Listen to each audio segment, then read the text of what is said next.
to get onto the black. But I don't think the cannon's really on. He gets the cannon, but he misses the pot.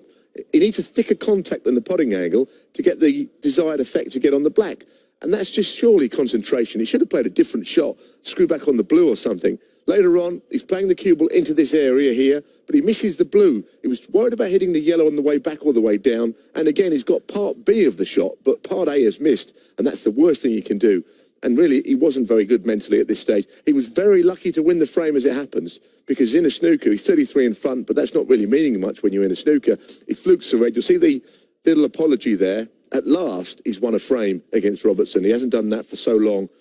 He's in command at this stage, and Stuart Bingham, well, he's struggling. There's no question about that. It kind of continued on that vein. Let's go into frame 7, because, again, he's snookered. It's not dissimilar to the other shot.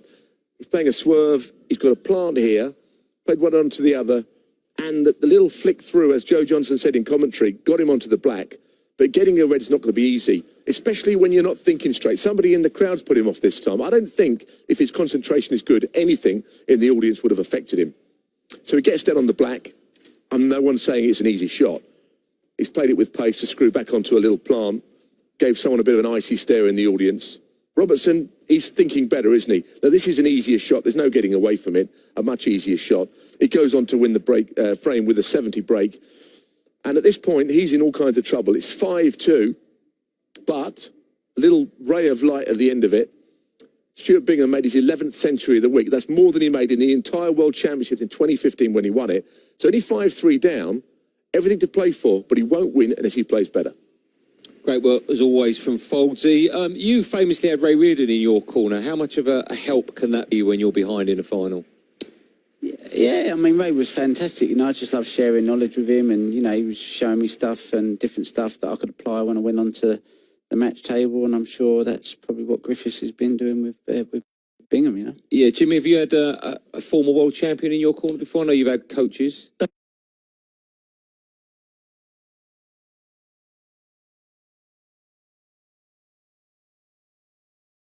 I've done a bit of work with Terry Griffiths before. Certain players, Ray Reardon.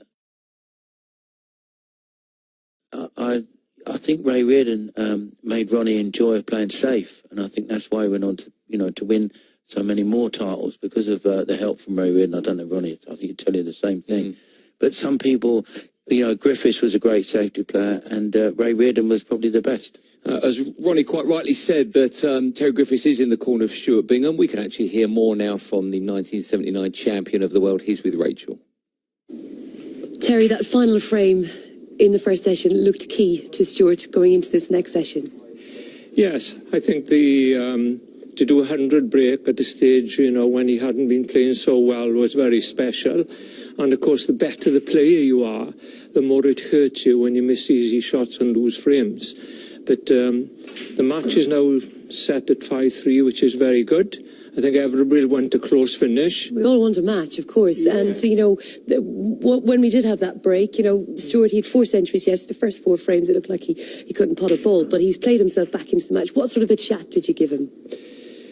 Well, I don't know. I was talking to him. He said he was drunk last night, so I'm not sure, really. Lies. No, not. No, he's doing well, It's tough out there, When you've been a professional player, you sort of feel everything that people are doing on the table there, But they're both great players, and I think it's going to be an excellent finish. Good match tonight. Yeah, just keeping him calm and hoping he plays his best snooker. He's always calm. Thank you for your time. Okay, thank you. Thank you. Great work, always good to hear from the Griffith. Is it silly to even suggest that, of course, we've got 4 frames, then we've got the interval. Is it silly to even suggest that the first thing that Bingham needs to do is get to that interval? I mean, it can't all be over after 4 frames tonight, can it, Ron? Yeah, it can be, No, it's mathematically possible. I don't think it will be, I think Stuart's going to come out and he's playing all week. He's probably got his worst out of the way. I expect him to play a lot better tonight. I expect him to make a bit of a game of it, to be honest with you. Is it all about the first frame, which way it goes? 5-4, it's game on. The other way, it might be game over. Yeah, but with Robertson, though, he's been playing, the way he played against Hussain last night, if Bingham makes them mistakes he made in the first 4 frames, the match could be over.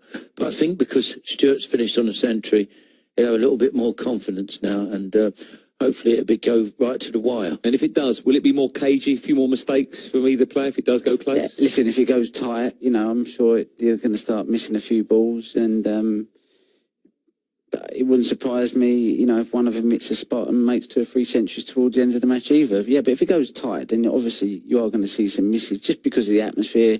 I mean, we all miss balls, but just when it's the final session, getting to the final frames to win the tournament, the crowd are going to get excited.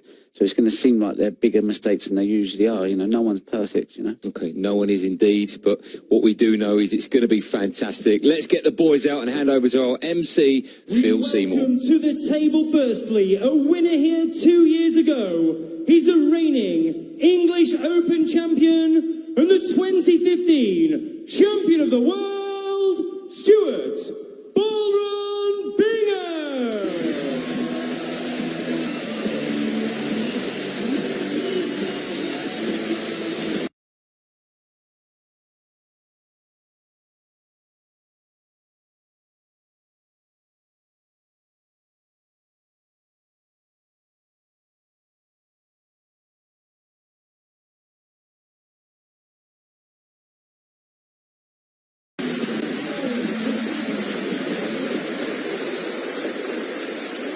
And now his opponent, 14 times a ranking event winner, the Welsh Open champion in 2007, and the 2010 world champion. He's the Thunder from Down Under, Neil Robertson.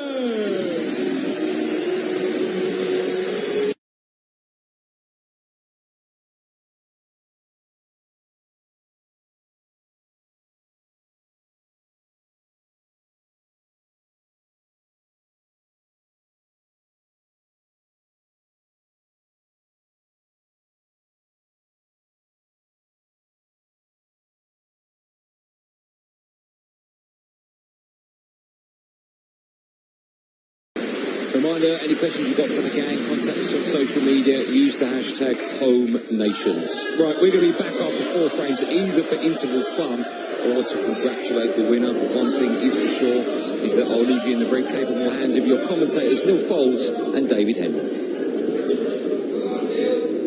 Can't beat Sunday night at the snooker when it's a major final between 2 great champions.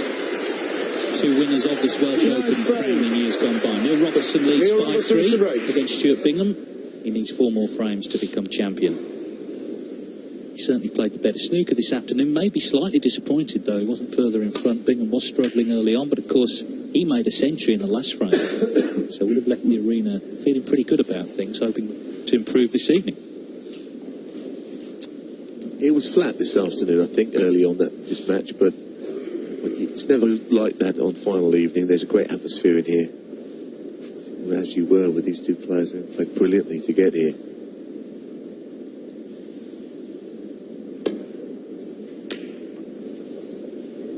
I was amazed the amount of balls that Stuart Bingham missed, but she hadn't been missing at all, especially early on in the session. He used to black off the spot, the second frame, which I don't think he'd do well to miss one of those in his career. It was just right behind him. He leads the head-to-head 7-4. The first 3 wins over Robertson were all whitewashes, and the last 2 defeats to Robertson have both been whitewashes. That might surely gonna stay out. Just caught the jaw. Could be a nervy evening. We've seen a few close finals in this event since it was first staged in 1992. In fact, when Robertson won 2007, it was 9-8 against Andrew Higginson. When Bingham won 2 years ago, it was 9-7 against Judd Trump.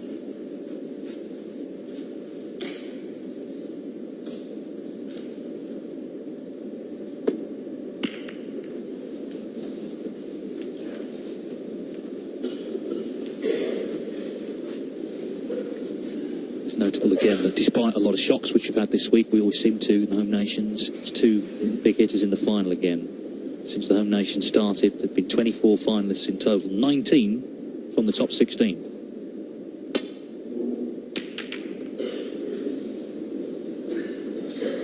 Well, there's a mistake, and a significant one.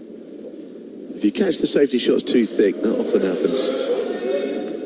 You just push push a red over a pocket on these quick tables. It happens all the time. That's why the thin safety is a very important shot in professional snooker.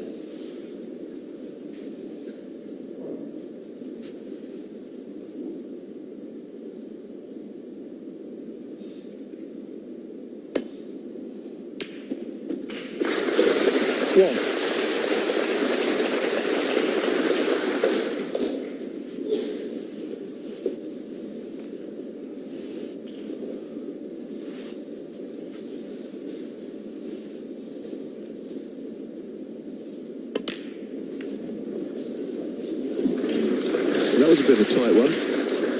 It only just crept in off the far jaw. I must say I wasn't entirely sure that was going to go in. 7.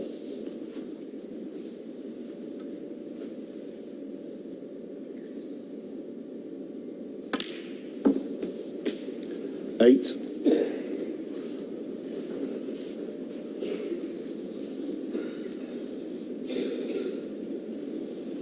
Noticeable the interview we saw about the World Championship before the session began, that still gets him emotional, doesn't it, just thinking about winning at the Crucible. When he won at the Crucible in 2015, I can remember the first week he beat Robbie Williams, who he actually beat this week actually, in one of the early matches. Then he beat Graham Dott, and he seemed to be under the weather, like he had a bug, of sort of flu bug or something, heavy cold, whatever. He just wasn't himself. But of course, he started to feel better in week 2. It's such a long tournament. You know, he got over the bug, and he just played out of his skin. It reminds me of the year Joe won it, because he reached the final the year after. But the year Joe won it, he just played brilliantly the second week. That's exactly how Stuart played. 14.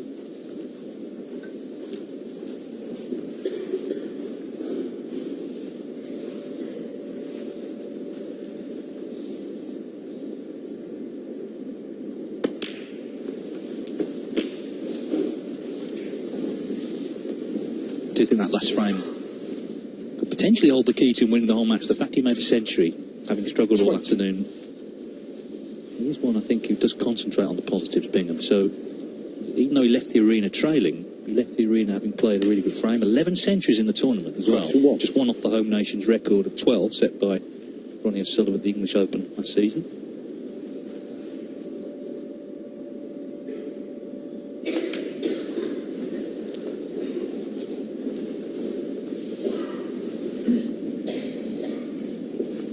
$26.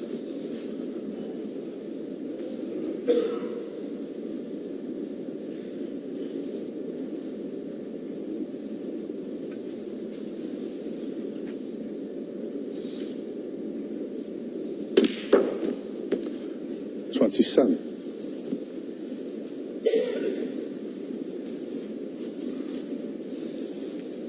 Well, does that go, that black? I don't know. I thought you wouldn't want to be relying on it.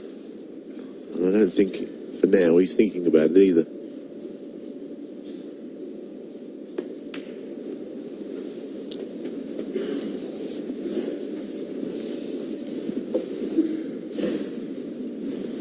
$32.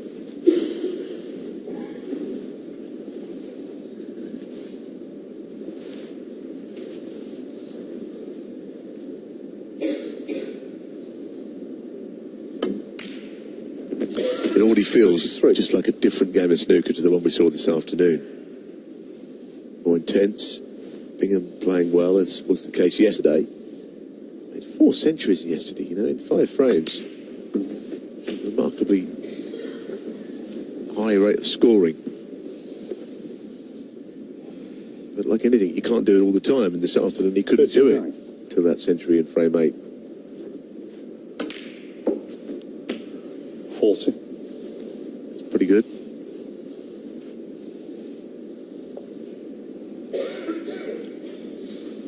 It's Bingham's 10th ranking final. He's looking to win his 6th title. Of course, he started the Home Nations campaign this season by winning the English Open in Crawley.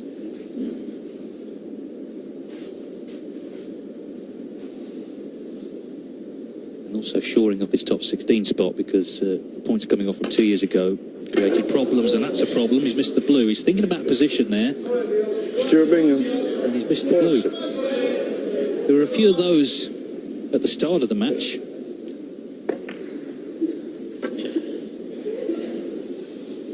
All I can think of is a bit like the shots he missed earlier, whereby he was clearly thinking about cue ball. He's forgot the obvious, the pot, you know. Otherwise, inexplicable.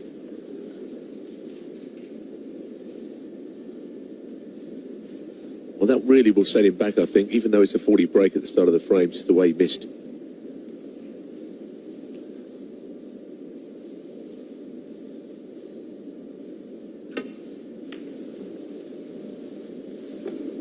Yes, because he wanted to come out tonight showing Robertson, I'm not making those mistakes now.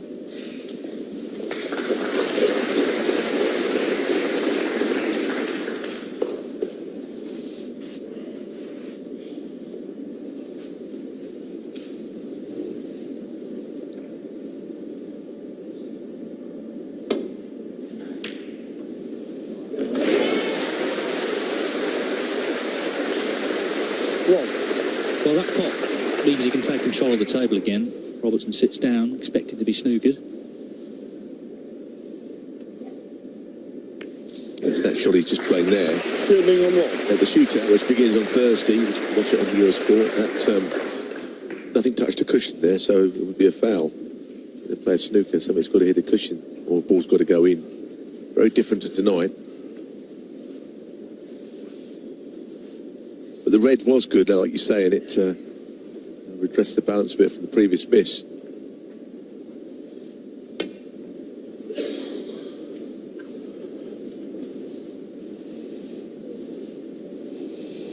Foul. And the miss. Stuart Bingham 4. Well, the miss called. There is a red on to the left middle.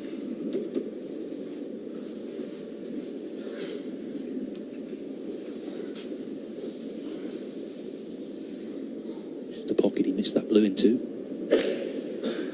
Yeah, and he's caught the near jaw and stayed out. Could be a rather nervy evening here.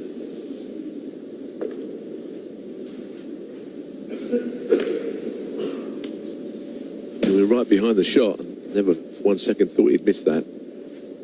It's a slightly worrying trend that quite a few easy pots, I mean really easy ones, have gone astray today.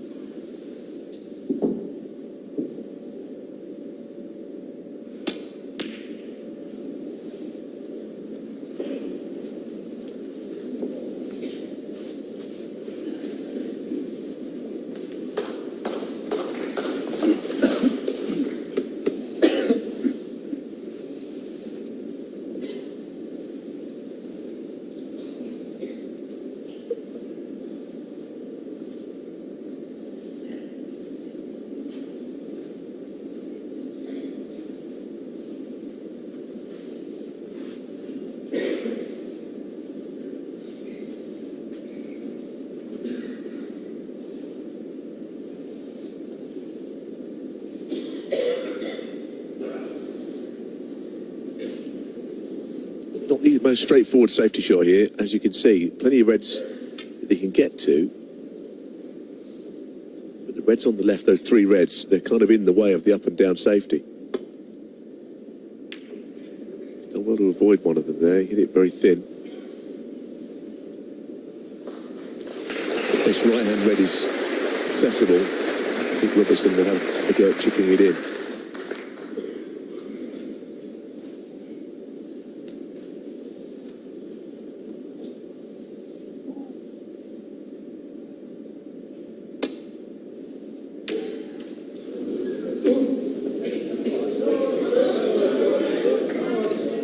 If he was going to miss it, he wanted to miss it thin, and the keeper would have not gone into the pink then on the way back up.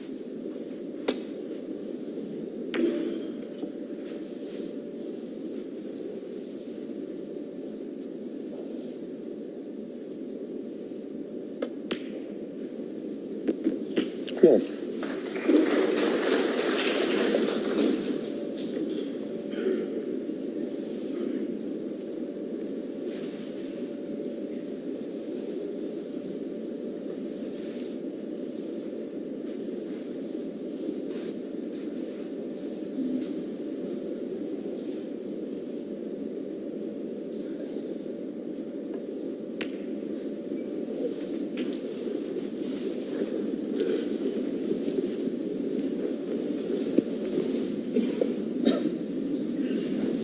7.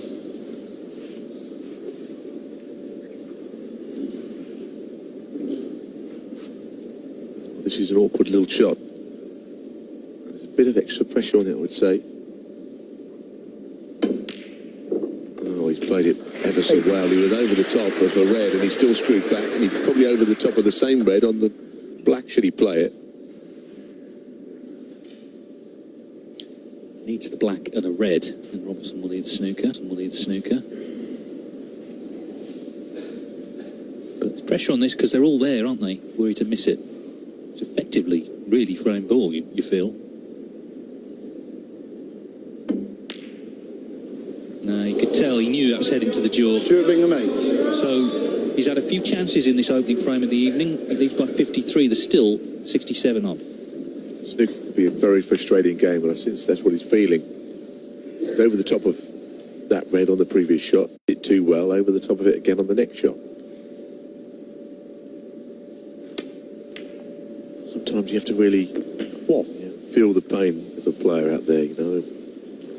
Now Mr. Black, well, it's a build-up of emotions from shots before it.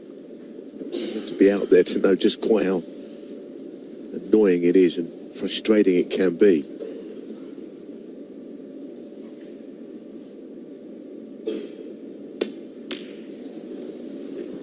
Yes, and of course it gets doubly frustrating if your opponent clears up from it. Bingham wasn't punished for missing the blue and a couple of other errors, but Robertson with a chance here. 7. Not straightforward, but giving it everything to try and take the frame off Bingham here.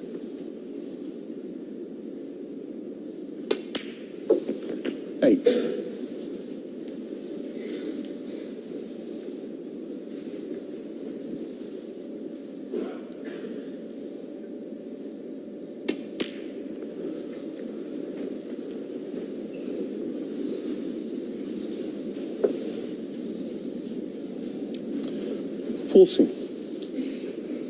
Very difficult, though, to make the clearance, I would say, from this.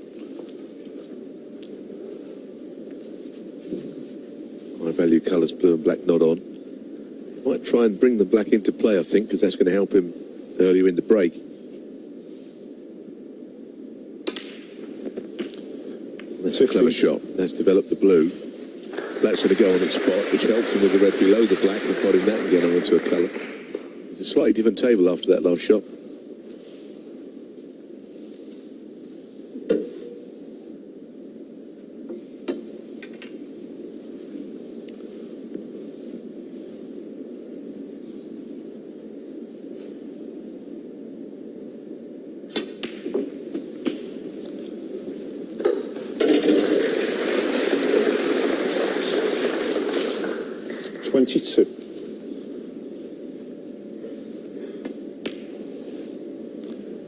Three.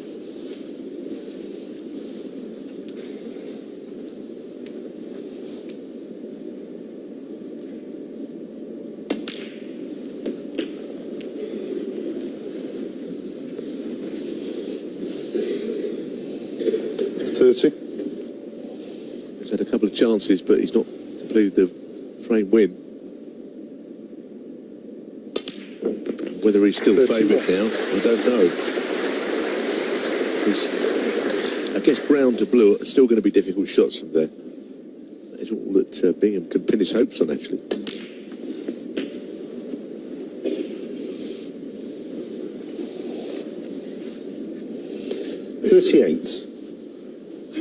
He will need the lot. He's thinking about leaning across to be roughly where he shaped up for brown. 40. I think the cue ball where it is now wouldn't be bad. Anywhere over there.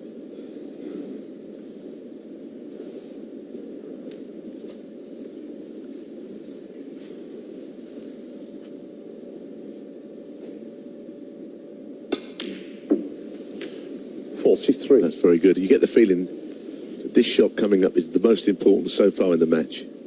He gets in behind the blue. That is a crushing blow for the chance of Stuart Bingham. It's Welsh Open.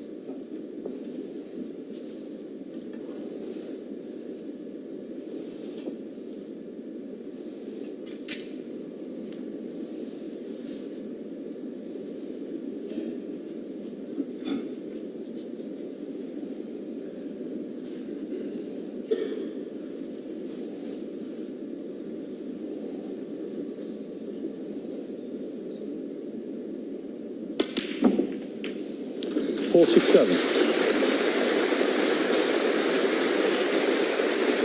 Well, it's pretty good. I mean, it's made Stuart Bingham look away in probable disgust at the way they're going here. Can he drop it in? Does he have to use a cushion? Just get top side, maybe he does. 52.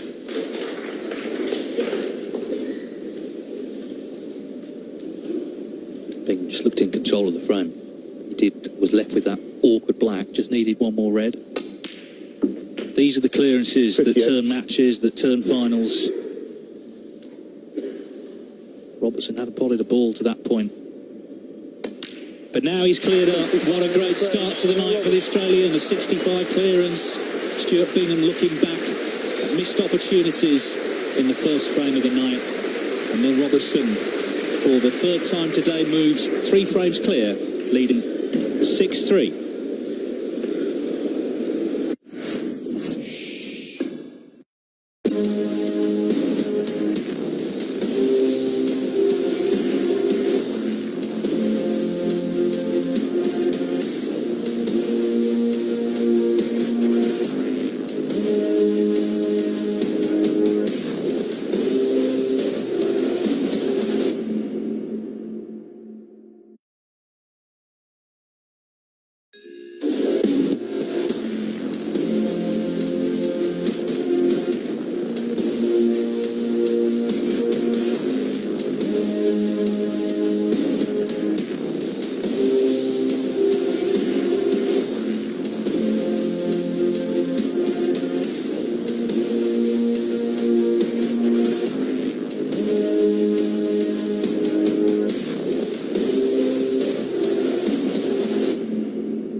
Trophy is what they're playing for. Thank you. The 10th frame. Stuart Bingham to break. Stuart Bingham won it 2 years ago, but a real body blow in the first frame of the night. He was in front. 53-0, hoping to pull back to 5-4, but Neil Robertson made a very, very good clearance of 65, and it's 6-3. Yes, pretty obvious to say, but they are the ones that really hurt. Match changes. Even worse when you're already behind when someone makes that clearance. Griffiths is here, isn't he, this week? I do remember the first time I ever really watched him as a pro. I knew him. He won the world title in '79. Terry made so many of those clearances. Sort of 5 reds, 6 reds when he needed the lot. He did it a couple of times against Alex Higgins. One of the greatest matches I ever saw. Even back then. Kept on dishing up, the Griff.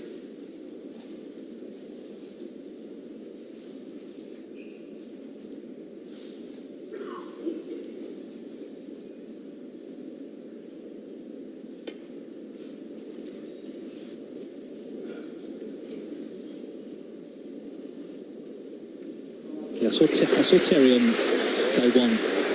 He said, I hope it won't be a late night. And I thought that's a little bit rich, coming from the man who, with Cliff Thorburn, produced the latest ever finish at the Crucible, 9 minutes to 4. Bit different, I guess, when you're coaching, as he is with Bingham. Yeah, because not many people will remember that was actually the match with the 147 break in it, which Cliff made. It started with 147, ended with hardly anyone there. Only the people people that couldn't get home, I think, waiting for the first train the next morning. It's the last one hours before.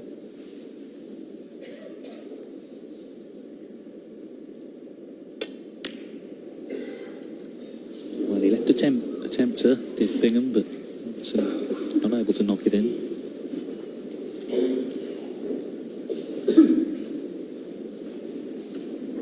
See Rob Spencer there just briefly in the background. The referee, it's his first time in charge of a ranking final.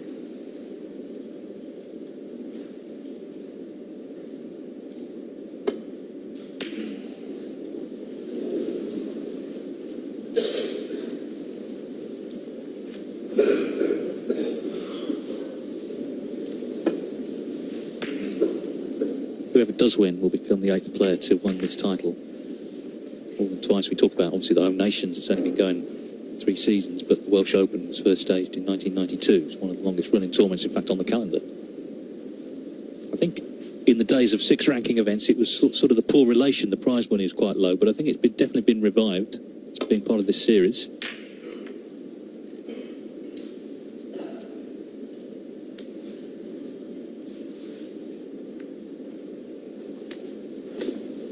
Thought that a bit thick, didn't he? But it could have finished worse, I think, for Bingham. Robertson just prowling round to see if anything's on.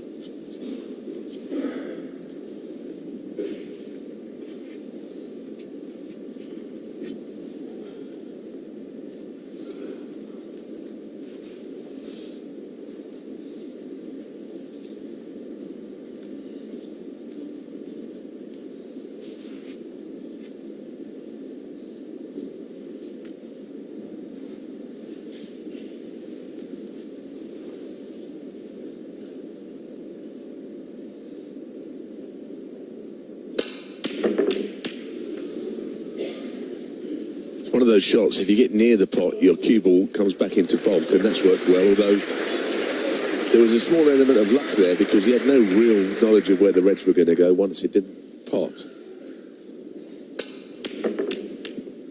Don't see that shot played so much these days. There was a time when there were many players with cue power who'd play that shot a lot. I mean, the pink coming round has not helped matters, is it? It's completely blocked off the right-hand side of the bunch.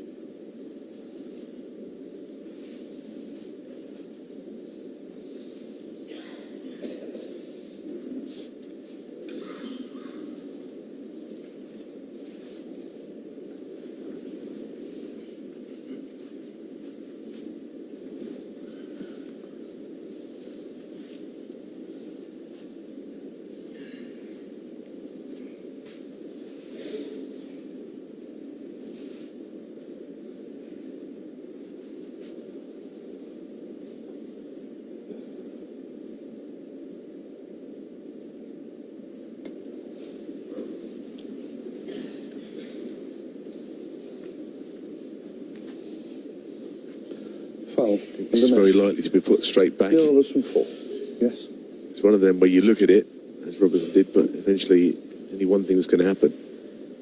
Put it in behind there again. Now, as you can see, there is a red he can get to, which will come into play if he plays the same shot again, because he'll then warn referee, well, Rob Spencer will warn Stuart Bingham, but let's see how this goes.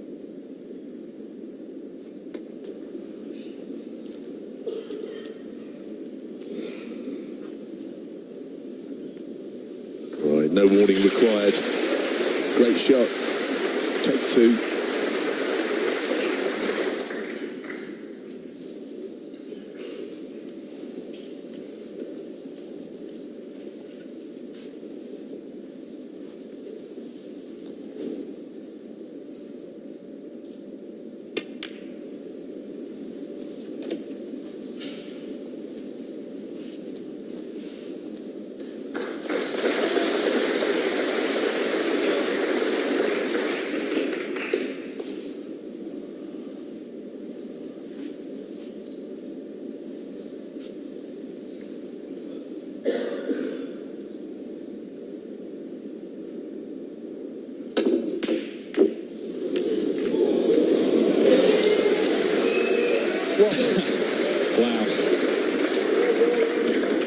may feel that he didn't have a lot of run earlier on, actually, but I tell you what, he's had one there. That's an absolutely outlandish fluke, isn't it? His nickname is Ball Run. Look at this. Yeah, I mean, it's the red up the table that went in. He looked over at Neil Robertson with a smile. Neil was absolutely as straight faced as you'll ever see anybody.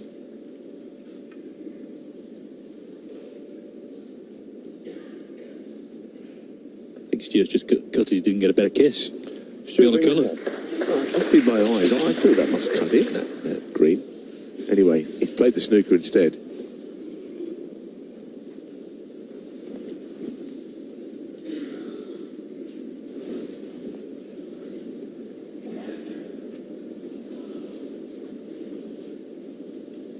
Well, red spread everywhere, so this is danger for Robertson through no fault of his own.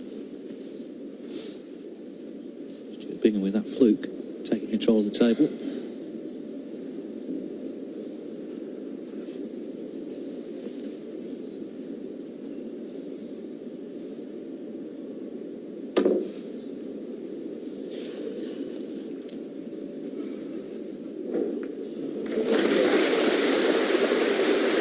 I think you want to hit the other side of that red and not leave something to the left middle, which she must have done. Albeit, I don't think it's a very easy starter, actually.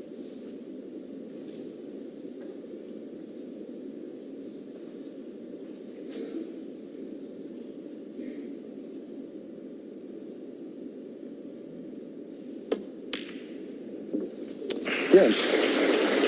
Nothing lucky about that pot. There's pressure on it. It's very good, Dave, wasn't it? And also the little half-ball flick on the other red.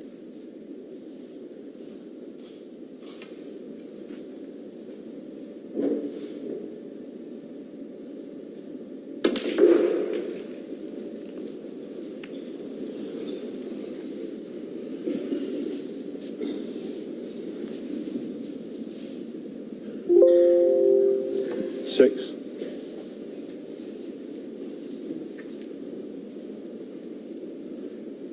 First things first, he's got to forget about the last frame, which could so easily have been his.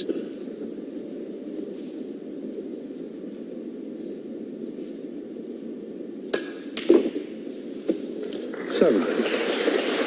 Well, he was striving to be top side of the blue, and he's managed it. That's very good.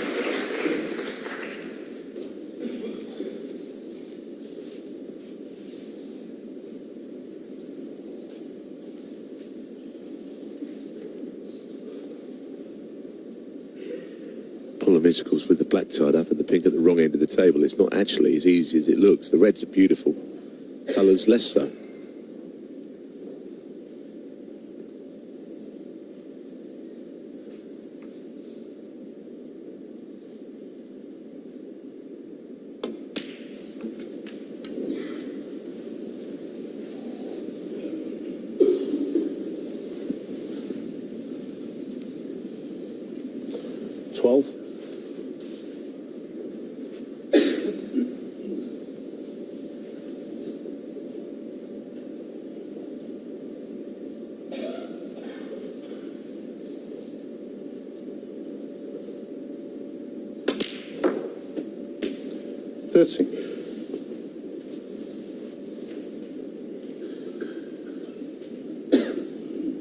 Seems to be finding difficulty in every shot right now. He has slightly overscrewed. And, while the blue's not difficult to pot, you know, he might go into one of the reds, the red closest to the blue down the middle. He'd want to avoid, really. But he couldn't avoid it. He's not playing with the same rhythm and curve that we normally see. Maybe he can get there if he keeps on potting balls, concentrating. Just want this frame to go the same way as the previous frame when he was in first and missed on 40 when it seemed unlikely that he was going to miss.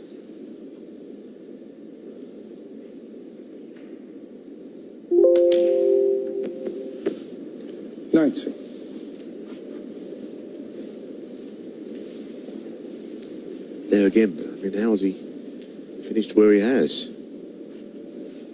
It's like he hasn't got any touch. just in a very average position from the previous shot.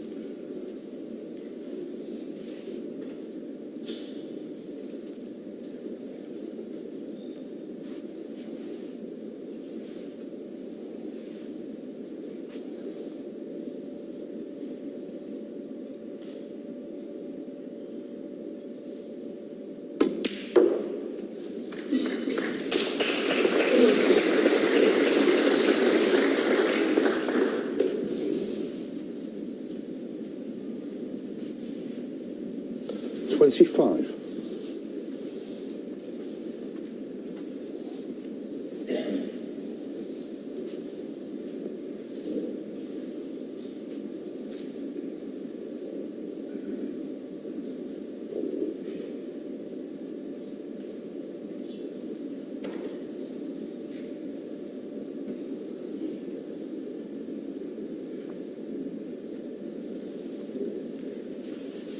Well, I'm not sure whether the red to the left of the pink, as we look, goes in a clean pocket there entirely into that left corner. I think it's partly covered up, but the one below it is on.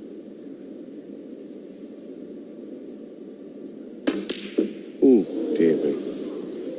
You felt that was coming. The way that break was going, and the worst part is the reds come into play. He never really got going there, like running through treacle in that break. Yeah, there's just been too many of these sort of misses today from Bingham.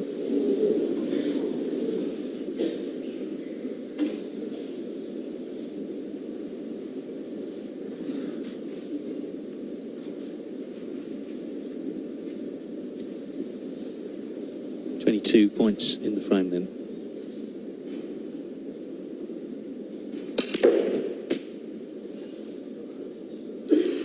Wall. Robertson appearing in his 23rd ranking event final, looking to win title number 15. Started the season winning the Riga Masters. He's runner-up in the International Championship.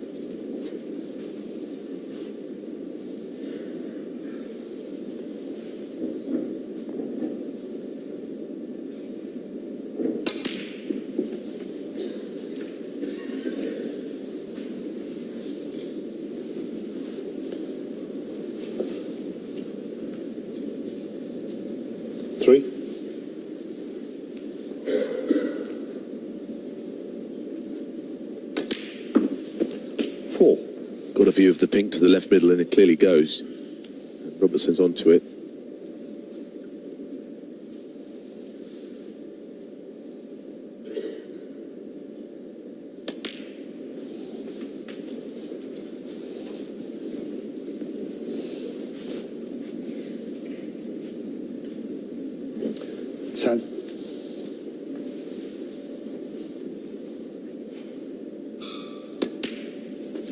$11.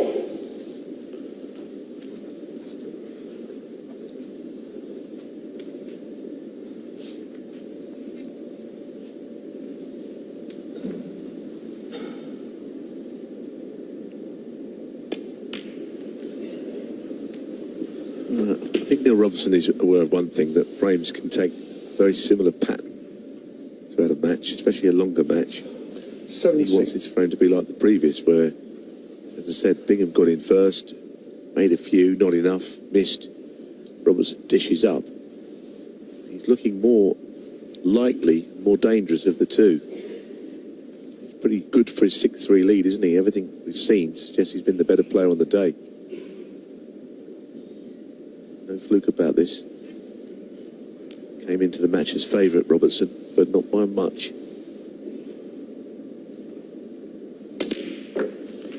$18.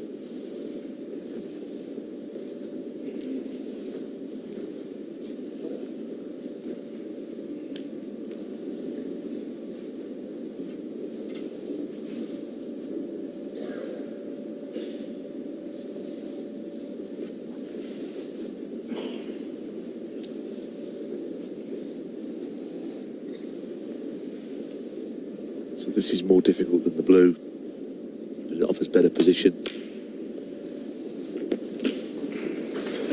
That's really nicely done, actually. And the red to the middle, that opens up another one of the reds, Whichever one he plays, it opens up the one that's next to it. 24.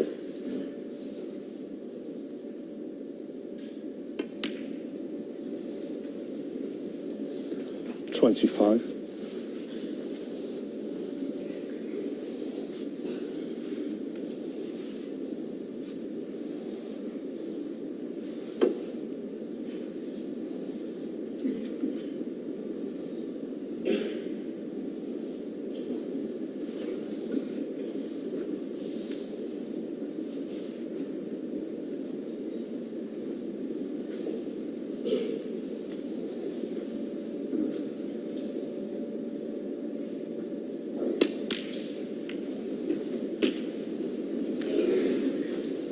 Well, I mean, that was not quite how he played it, I don't think.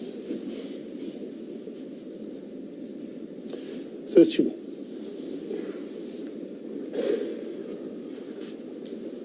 If he's thinking about screwing onto the red by the black. Taking the cue ball up the table from it. Maybe not. Maybe 32. that's what he did play, but he certainly didn't play what he's got. I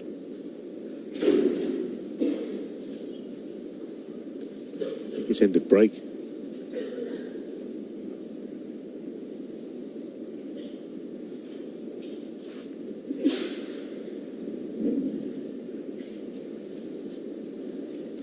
I think sometimes you'd like to have a shot again, and he'd like to have that one again.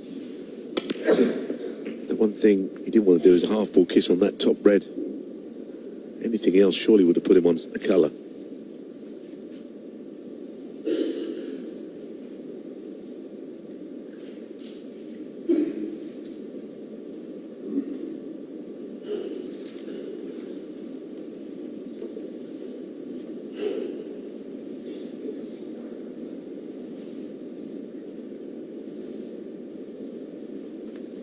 Green ball.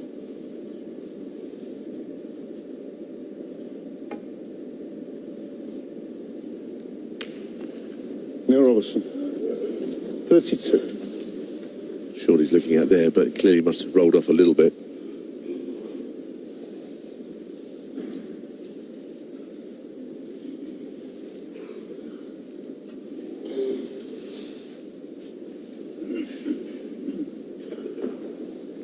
So Bingham relieved to come back to the table. 10 points in it. 4 reds on. Do feel though the pressure is on him, having lost the opening frame. 3 frames down. Robertson does win this one. He only needs 2 more and he's the champion.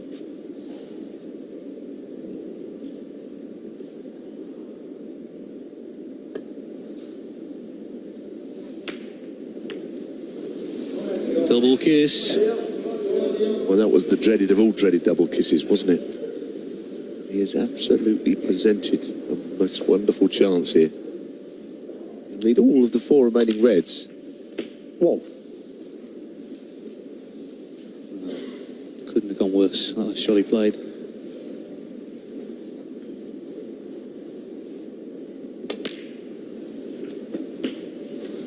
I mean, as it happens, it's an absolute gift. Nothing worse. 8. He felt that when he was at the table, he was scratching around trying to get for perfect position.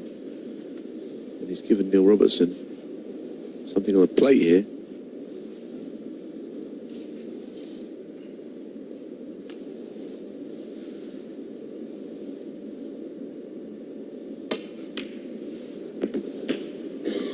Nine.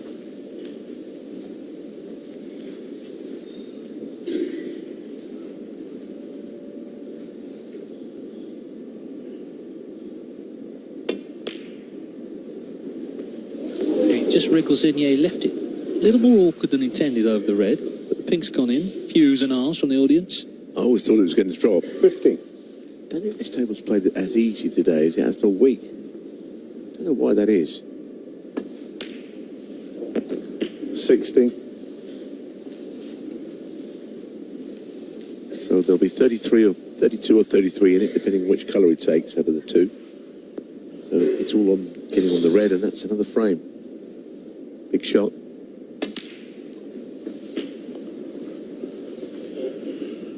Don't know whether he played on it in the bottom or the middle. He's kind of slightly in between the 2.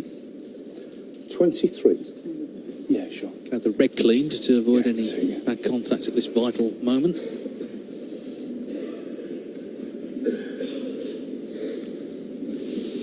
Well, this was what let Robertson in, this double kiss.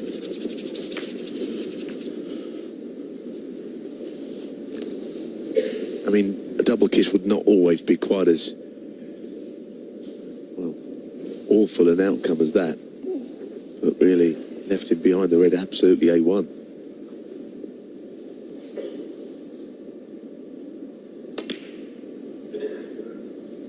Well, that will hurt Bingham because he's cost him the frame. Robertson is very efficient. He's been very efficient tonight in the two frames. He's done nothing wrong. He could have won it first time, but he played a good safety shot, which forced the double 29. kiss. Right now, he's all over Stuart Bingham. Yeah, Bingham's had chances in both of these frames. He had a bit of luck earlier with that fluke, but none of it's made any difference. He's got to try and have to cut out 34. all errors, otherwise he could be swamped here this evening. He's very disappointed, Bingham. I can see him in his chair. He looks very crestfallen about losing these two frames. Sometimes your opponent gets a long red and wins the frame with a century. Other times, 43. you know, you'll have all the chances and you feel you've thrown frames at him. 49. Yeah, Neil Robertson is like a dog with a bone. He wants to get this final wrapped up as quickly as he can. It's only 2 frames from doing that now. For the first time tonight, he's 4 clear in the final, and Stuart Bingham has a bucket load of problems. Got to try and cut out all the unforced errors, because Neil Robertson is on a charge. He's leading the Welsh Open final 7-3.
In this Welsh Open final, he might be holding that trophy shortly. He needs 7-3, 2 more frames and he's champion. Robertson to break. Bingham looking back at some errors from him, not just tonight but earlier today as well. It's like he's never quite settled in this final. I know, and there's no obvious reason for it, is there? Because he has played well. Strange old game, Snoop. I was saying earlier that he's played well all week, but last week he didn't play well at all. He lost to Kyron Wilson at Cheltenham in a match that was 4-0, but even Kyron didn't play well. It was a horrible game. He comes here and makes all these centuries. It goes back to sort of how he was in that tournament, in this final.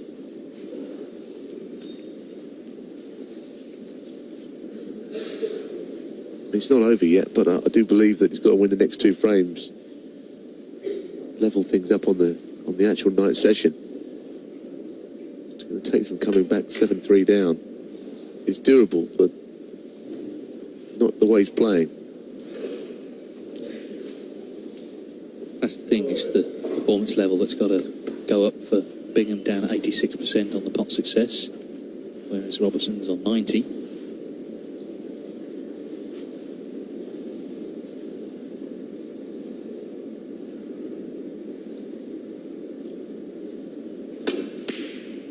And then he knocks that one in.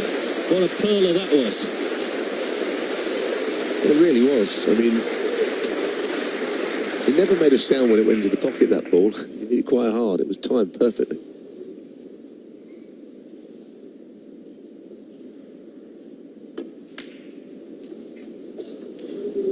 Kidding me. I mean, it's a natural to go in near the jaws of the pocket, isn't it? 6. If he knew it was going to do that, he'll be disappointed that he never decided to try and get into the bunch.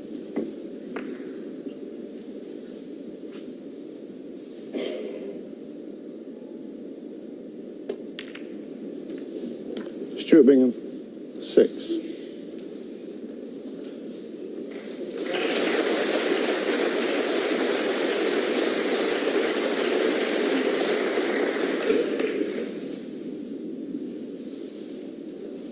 Interestingly, the blue is not on its spot here. Why wasn't it on its spot? I'm sure it must have been not be on its spot because it had been moved, but I don't remember it.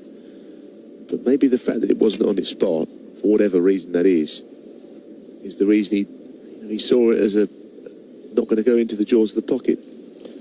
Foul and a miss. Stuart Bingham, 4. Yeah.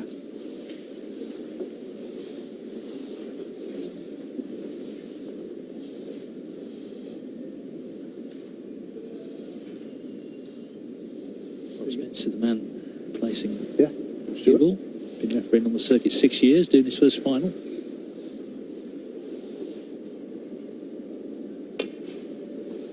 Yes, I played in the Pro-Am years ago, and the referee forgot to put the blue on the table.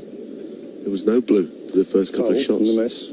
Stuart Kind of made Bingham, it 4. easier on the break-off shot. And of course we realised, and then they had to start again. There's no blue on the table, someone shouted. Yeah, well, the old phrase is, whatever you do, don't hit the blue. It wouldn't have been possible, from what you're saying in that match. Neil. Stuart.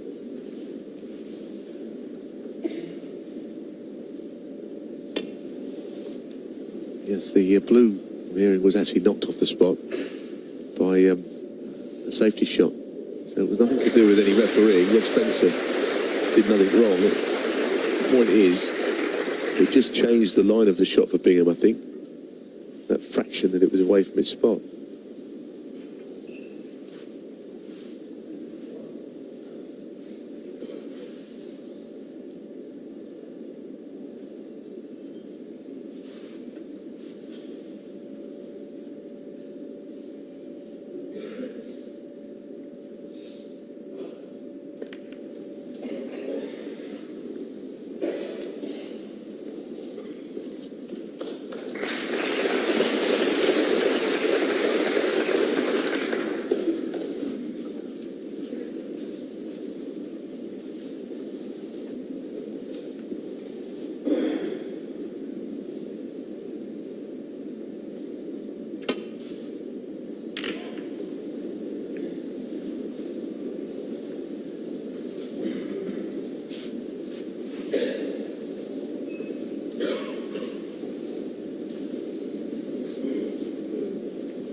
Well, just keep up past the bulk line. Not a particularly dangerous safety shot. He's not threatened there, Robertson.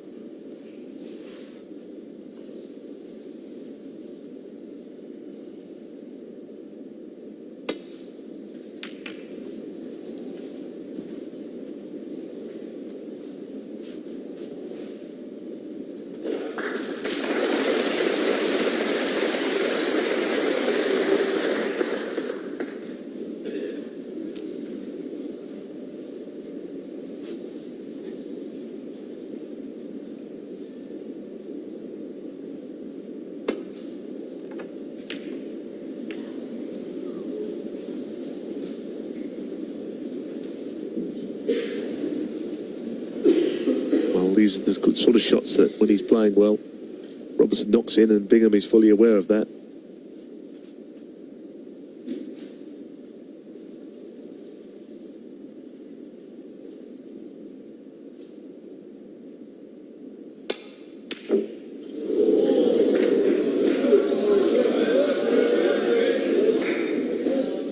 So, the crowd are getting involved. They find their voice. Robertson probably feels he hit this well.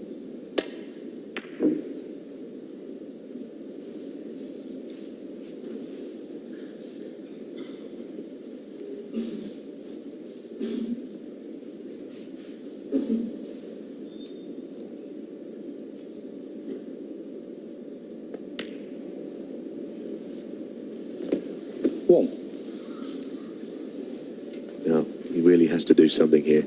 This is a gilt-edged chance. Black's available this time. He's found obstacles when he's been in on both frames so far.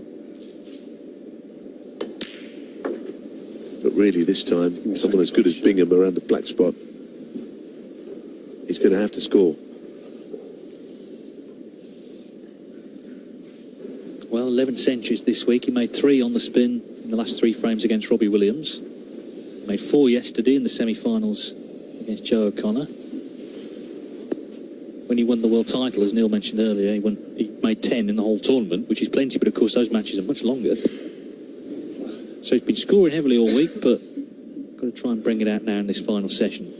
Keep Robertson sat in his seat. Thank you. 7.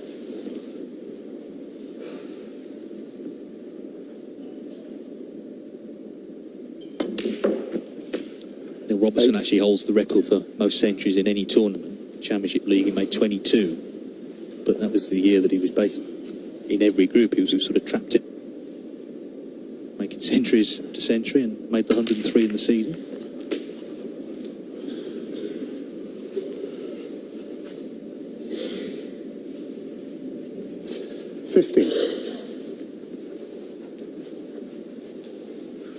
But it's been at this sort of range where he's been breaking down. There's been a lot of misses unexpectedly from Bingham when he's been close in. So that's what he's got to guard against. Just try and focus here.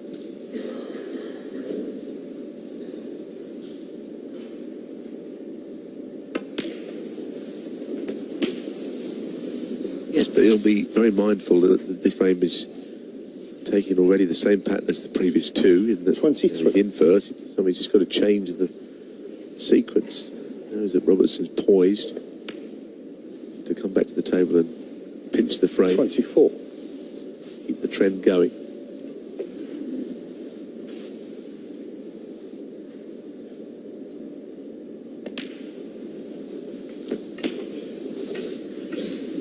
These two played in the semi-finals of the UK Championship 2013. Robertson here led 8-3, but only won 9-8. When you get players this standard, matches can turn around relatively quickly if one player just gets on a roll.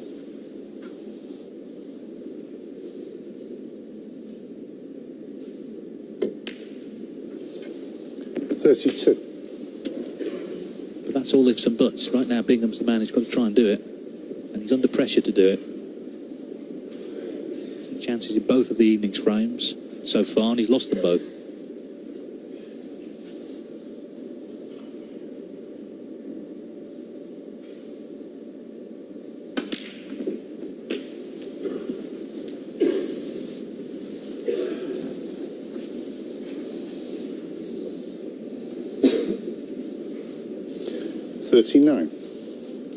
Surely he's not on something. He's got to be on something. Is he on that right-hand red? Can he get enough of the red to pot it? I suspect he might be able to. It's touch and go. I think there may be a red in the middle of the bunch that's close to going as well, but he shouldn't be in this position. He knows it.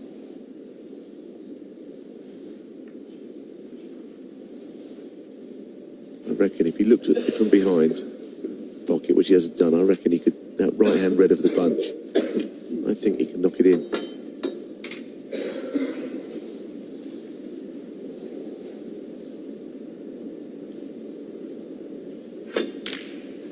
It's a worry. It's a worry worry that the trend, Stuart Bingham. the 39. evening frame is going to continue. Bingham in. Got some clears.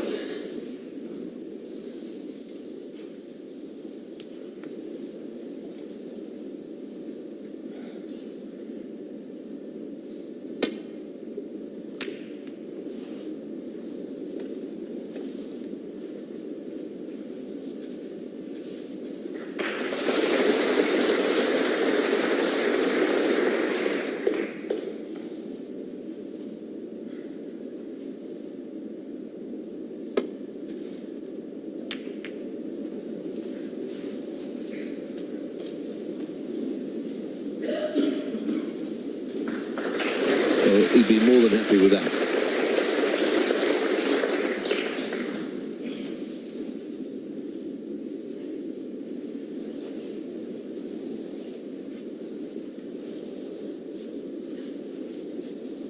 Big, just shaded the safety success.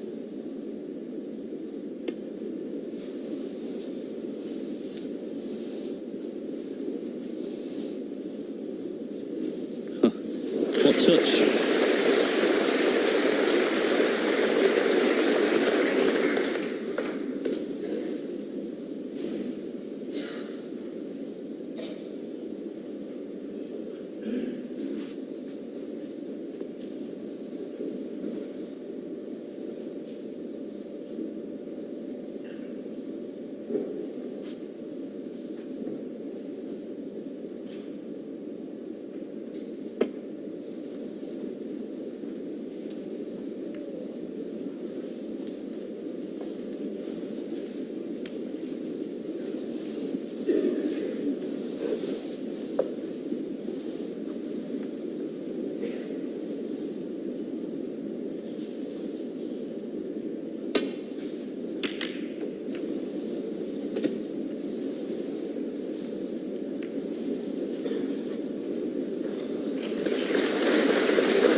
The safety shot too thin. I thought he would be able to avoid those two reds, and so did he. And every time he, the table.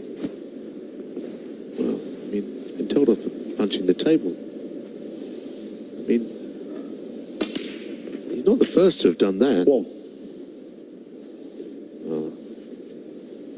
I've seen worse things happen, to be honest with you. I don't think it's worthy of a warning. I don't think that's made him feel any better. Word in the shell, like.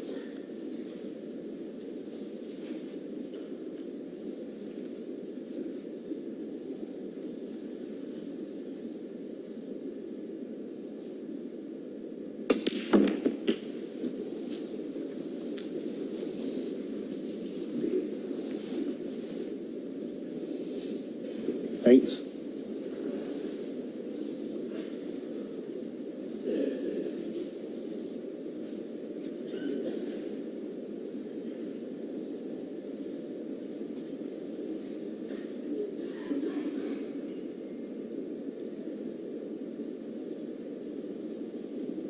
Lost his way here, Neil Robertson.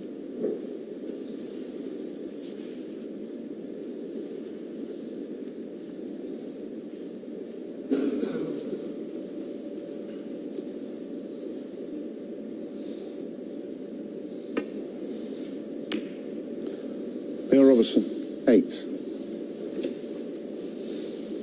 Didn't push the boat out at all and leave an easy chance. 45 in the frame.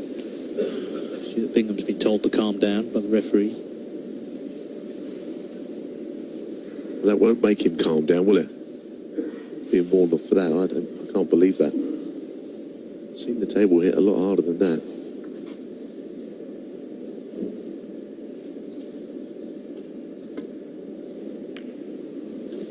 Yeah, I mean, look, I can't speak for the whole audience. There's a lot of people here, but I think in general, snooker audiences like to see a bit of emotion. Obviously, not going overboard, but I don't think he did there, Stuart Bingham. played a good shot here.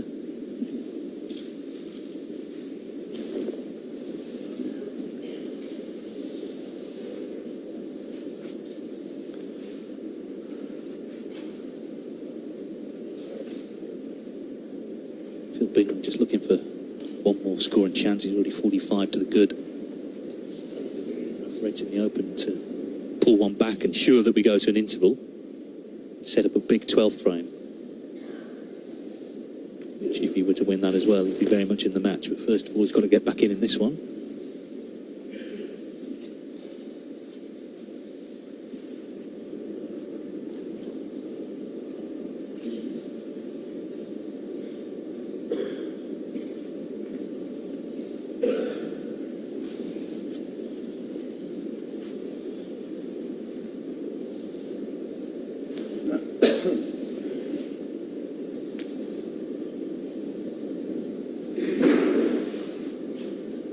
Well, there is this gap, isn't there? But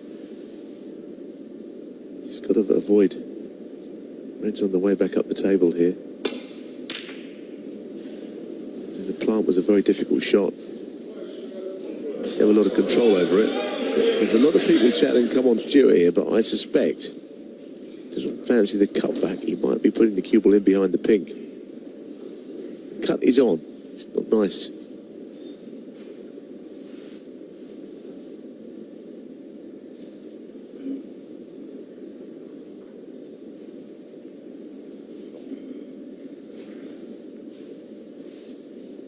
Yeah, I think that's the right shot he's playing. And I think he could hardly have played it better. Sometimes I think in a situation like this, is for all the pots that you go for, you know, a measured safety shot like that might just do him more good.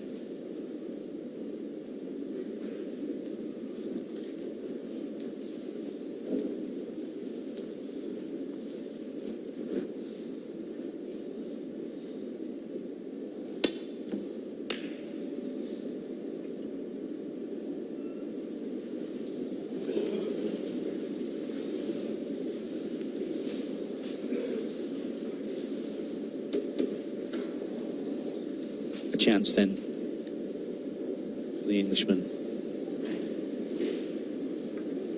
Oh, someone's walking down the stairs right in front of him. Can you believe it? He was about to strike the white there. And someone has chosen that moment to walk out. One of your friends, is it? He says to Neil Robertson. Unfortunate, isn't it? Things are not really going very well today.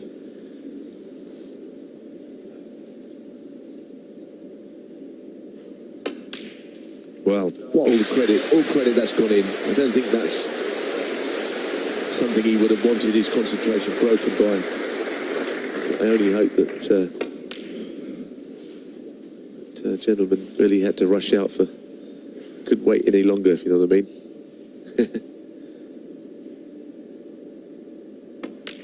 So Bingham back in. And where the Reds are, golden chance to win his first frame of the night.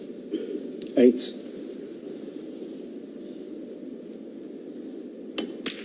Yes, 9. It's going to mean a lot, I think, to win this frame, and he's on the brink of doing it. The match will go beyond the mid-session interval, which is one thing, but you've got to start somewhere, haven't you? He wants to break the pattern of frames being won and lost in the same way. 40.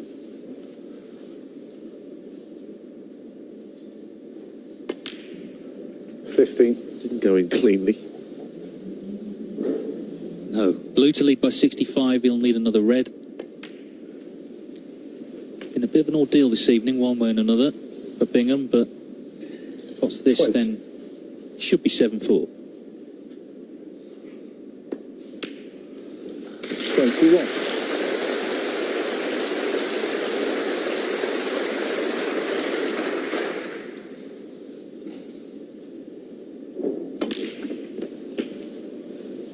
Well, the longest word in sport, if he can win the next frame, then we really do have a match on our hands again.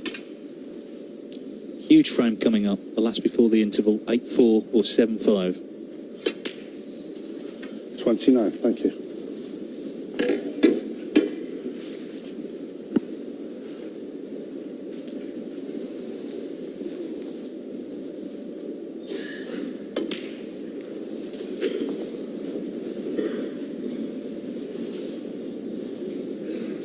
31.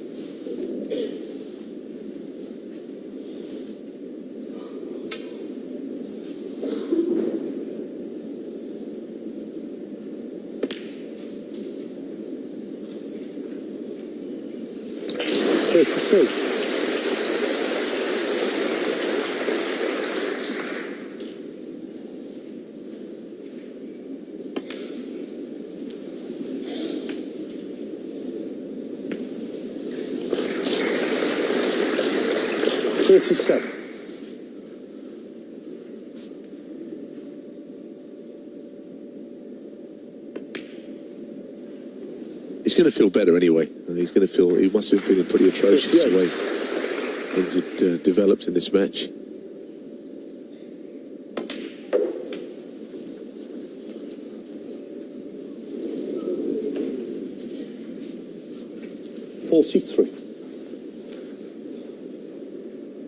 Well, as we've said, he's guaranteed an interval, and he's guaranteed an unmissable frame coming up. Stuart Bingham holding on here in Cardiff.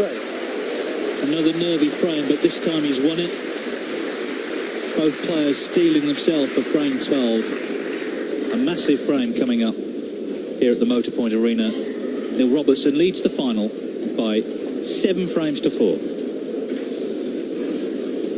I've brought good grilling to great...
Here between frames. I think under pressure might have been a better choice, because that's what Stuart Bingham's been this evening, but he has just pulled one back. It's 7-4, 1 frame to come before the interval, and as I say, if he can get that on the board, 7-5 doesn't sound so bad, does it? Because at one stage it looked like we might not have an interval. A few of the players I've noticed have tweeted about the little warning. It was only a gentle warning from Rob Spencer.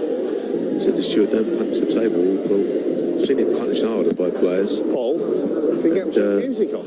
I don't understand why. Turn the music off, because I think people... Just don't really understand why he did it. I think it was a bad timing. Anyway, we'll all move on.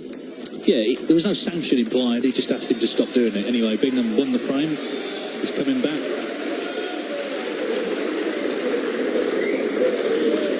We're just waiting for Neil. Here he is. Yeah, as I say, huge frame. Really is. Yeah, it's a really big frame for Bingham. More so than for Robertson. If he won it, it would be close to winning. Frame.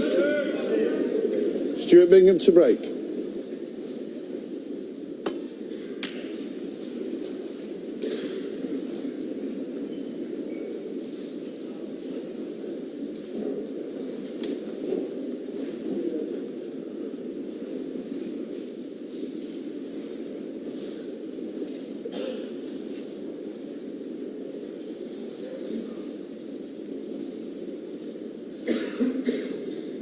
one area that has favoured Bingham, as you can see, is the long potting. I think Robertson would consider 39% on the low side.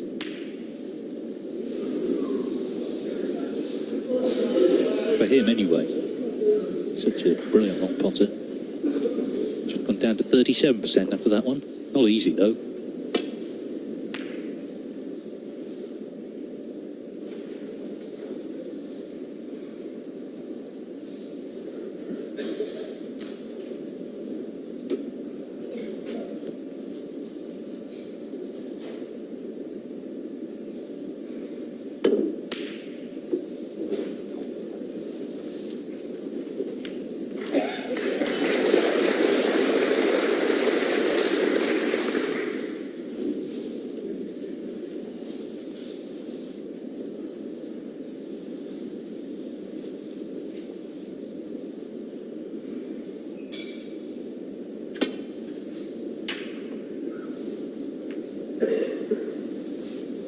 Well, he's just got that look about it.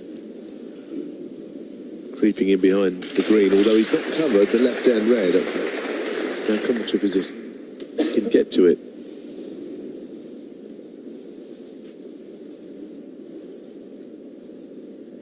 Not easy.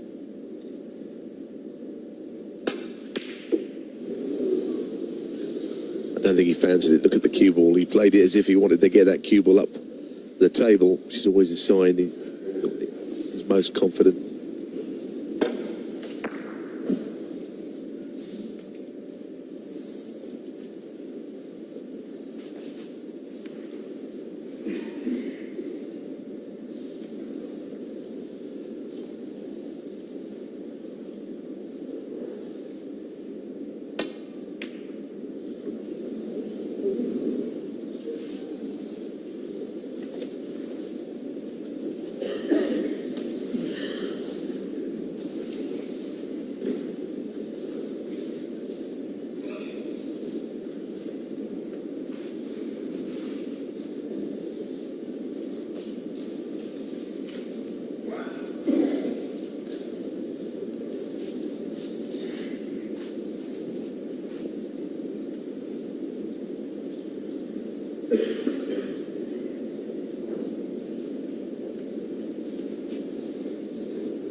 That's a pretty good shot. The weight was good, as well as, of course, direction. Just to put Robertson in a slight bit of trouble here.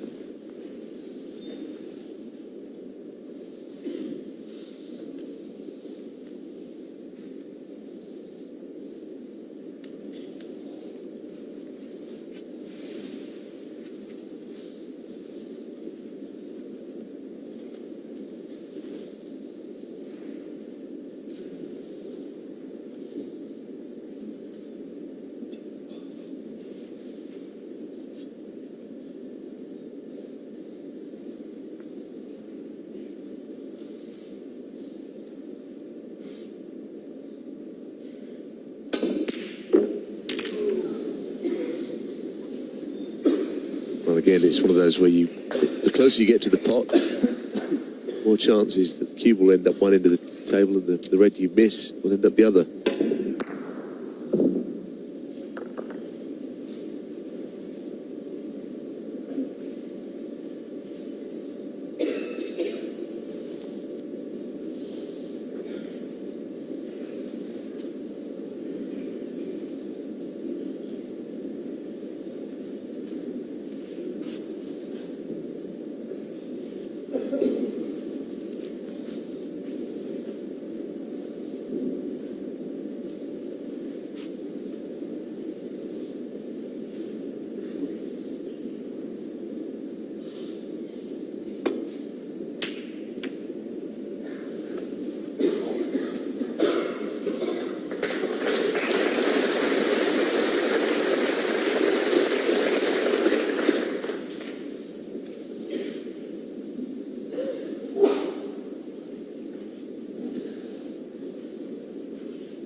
Well, if he pushes that red up the table in and out of bulk, he's got to be careful that he doesn't hit something on the way back. I don't think it'll be a double kiss, but red just, if he hit a bulk colour, it might not go past the middle pocket.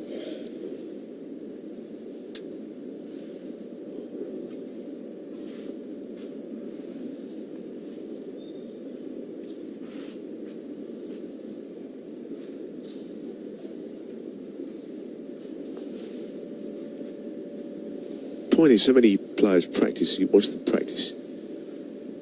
They practice to pop balls, play long half-ball shots. It's always pots they practice. They very rarely would practice. I'm not saying that you practice that shot because you don't need it, but the up and down safety there was not easy because the red, as I say, had to go through, probably come back between the green and brown. You know, it's a shot that you probably would never practice. You're expected to execute when you need to.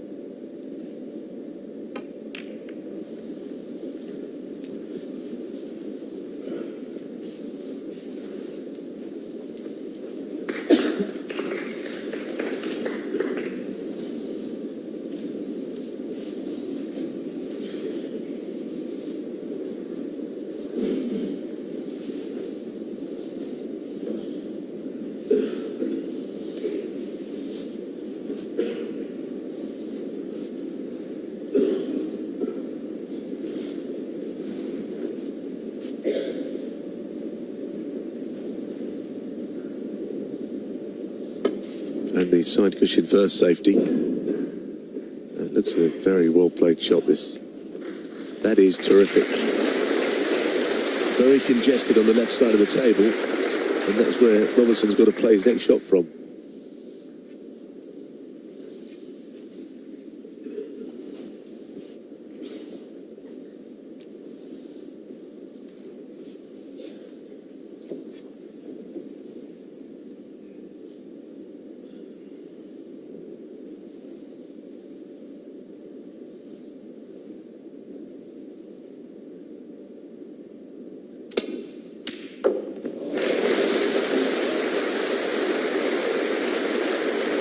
He's disappointed with the kiss. It was a great pot, wasn't it? He wanted a better kiss, or no kiss at all, I guess. Yes, and it's a very, very accurate pot. It's the only red, I think, that could ever get him back to bulk.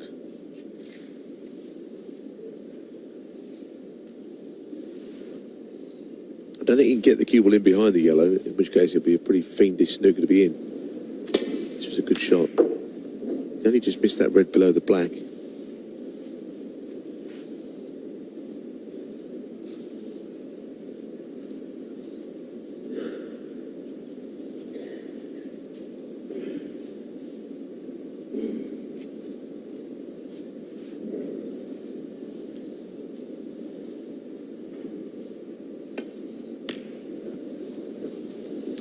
Neil Robertson, what?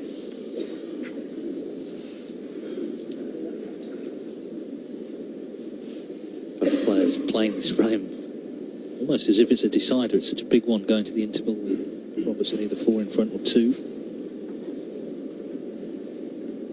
That was the first pot we've just seen from Neil Robertson. Go nearly 10 minutes in the frame. Foul and a miss. Neil Robertson 4.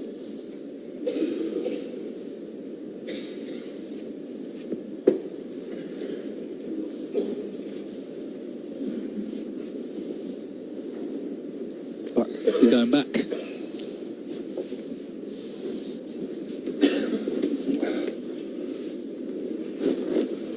Stuart.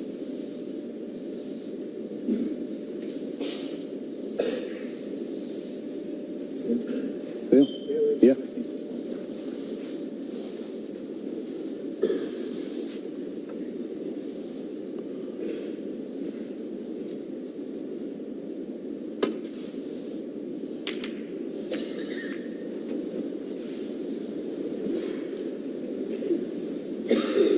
Well, it's okay. There is that red with his handle on the table. he might have a go at the sort of shot that when Robertson is right, you know, he knocks in. But Stuart Bingham knows that he's not the simplest starter.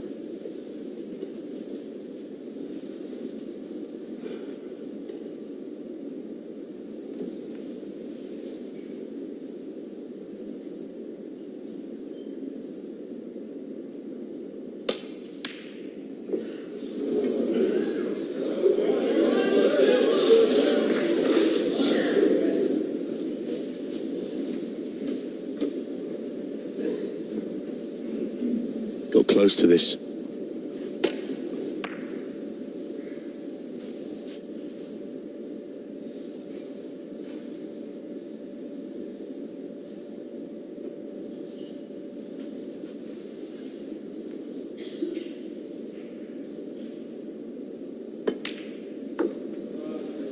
What?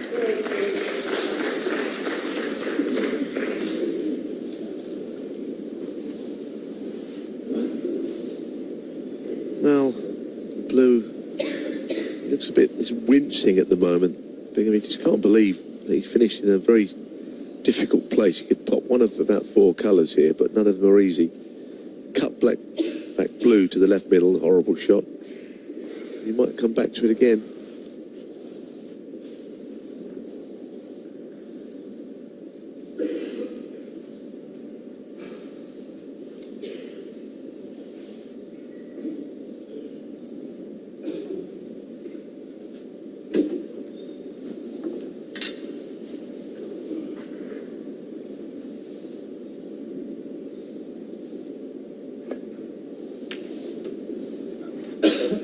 Thanks, Stuart. Thank you. Stuart Bingham, what?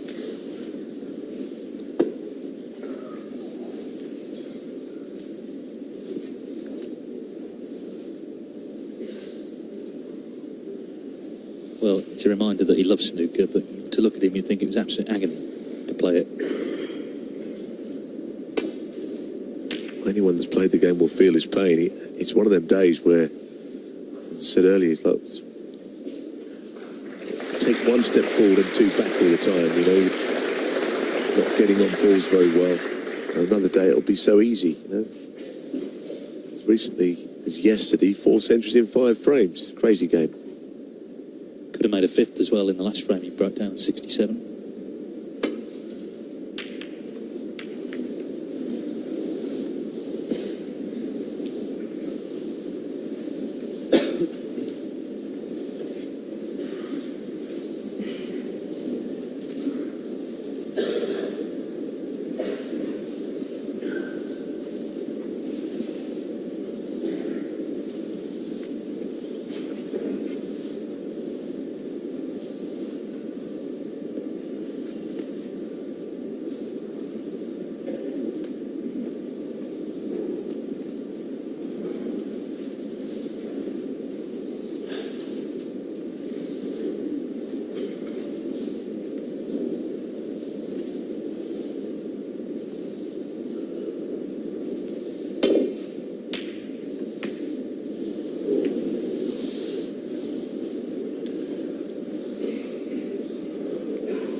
And trying to get in behind the green a couple of times. Both players have managed to avoid it.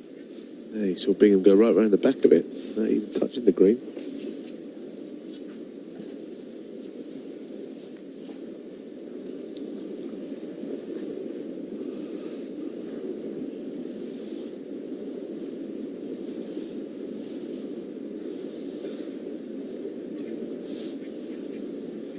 Always a nice atmosphere here. Motor Point in Cardiff. Of course, the event used to be a long time played in Newport Centre.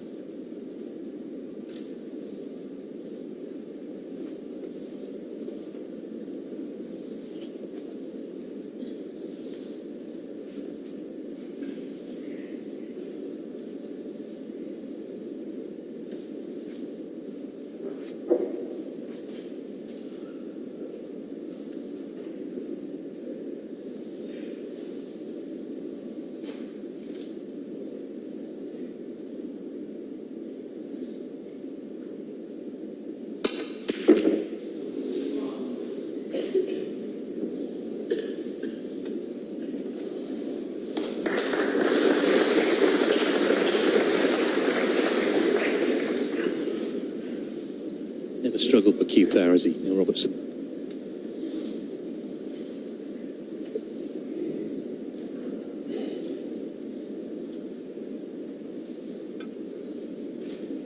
Certainly got a good white there. That was part of that shot.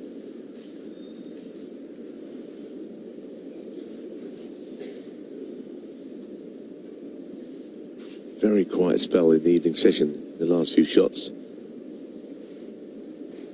Now the Reds have gone very awkward. Those five scattered along the bottom cushion. The other five are all next to each other in the middle of the table or bottom left. This is a difficult table, even if a chance came.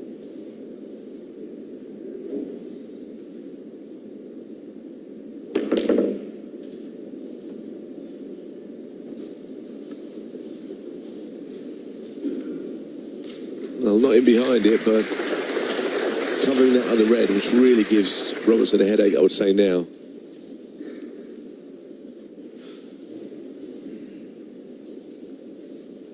Maybe the cue ball down in that bottom corner where he's standing would be all right. Wouldn't leave anything easy.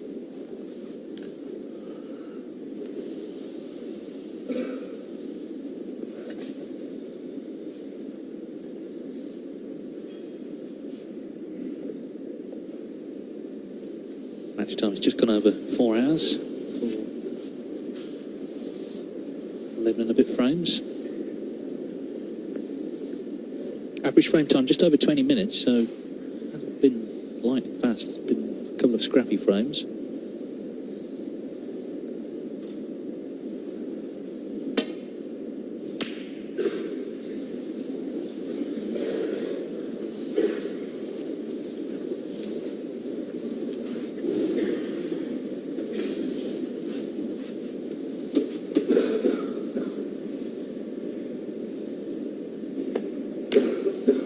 He had left one. He was looking up at the monitor to see what exactly was on.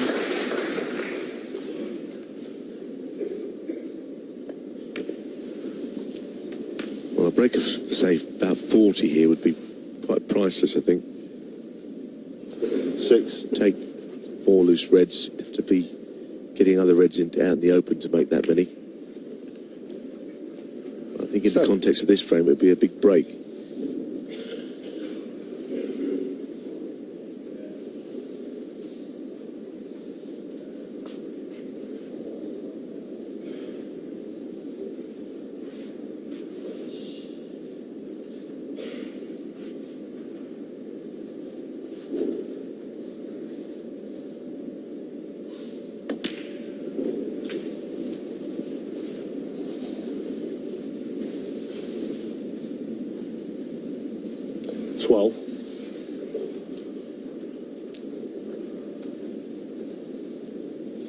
Did say before play started how much he likes the venue because it's the first venue he qualified for in the days before the flat 128 when really 2 tournaments. There was top players seeded through to the venue. Everyone else had to slog through qualifiers in various far off destinations. 13. Took him longer than quite a few of the top players to really break through as a tournament winner. He was 35 when he won the Australian Open in 2011, but of course since then has carried on winning and was world champion now 4 years ago. Said, didn't he, that he watches it every week, the last few balls, just to give him a G up.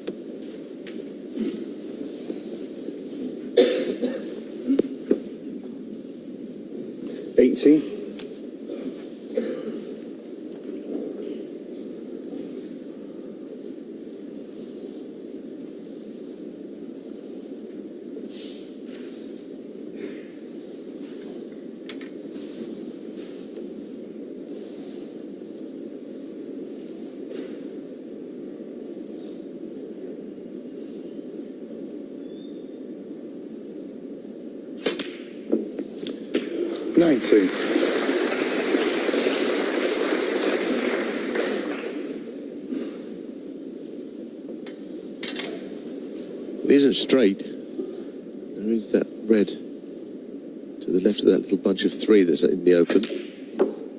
They've played into them. I think you've gone a bit too far. I think the break ends there. 25.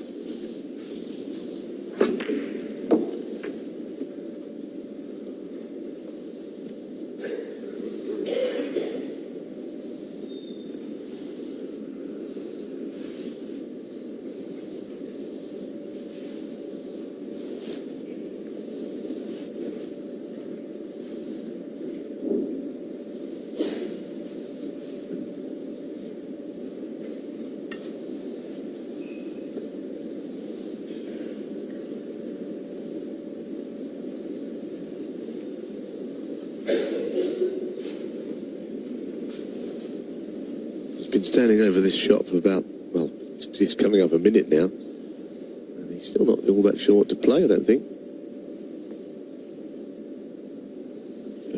Shot time 1 minute.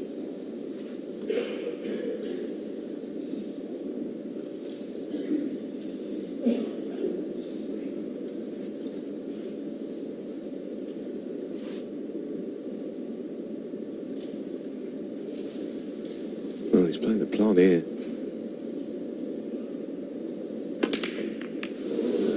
Understand that easy afterwards. Stuart Bingham 25. I mean, he just had to play safe, not present a chance back. I think the degree of difficulty was high there.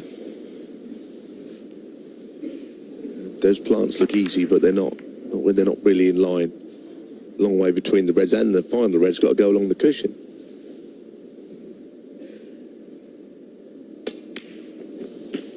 One. The worst thing about it is the table's in a better sort of shape now. But the bounty's left a chance too.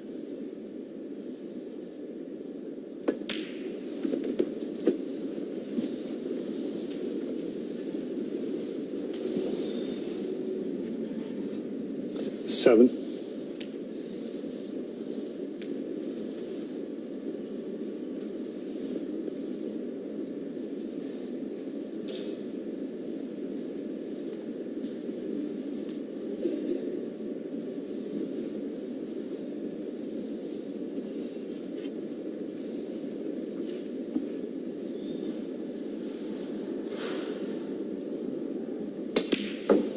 Eight.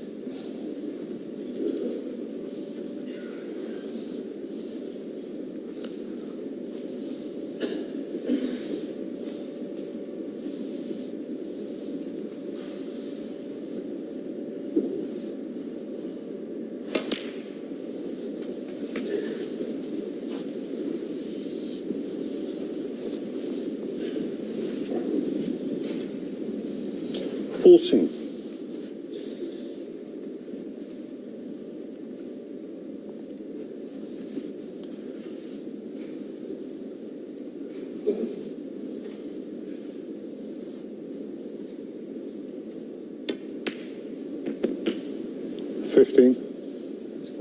Yeah, sure.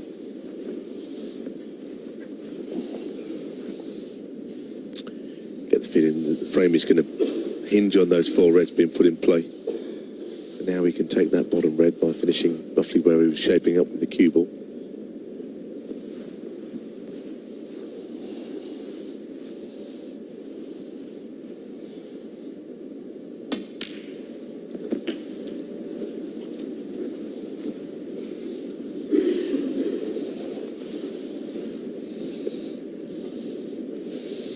$22.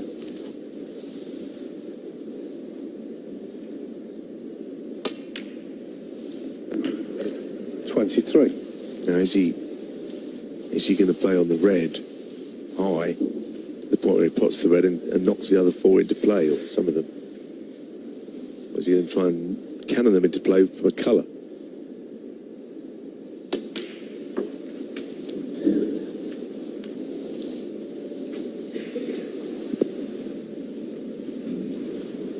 $28.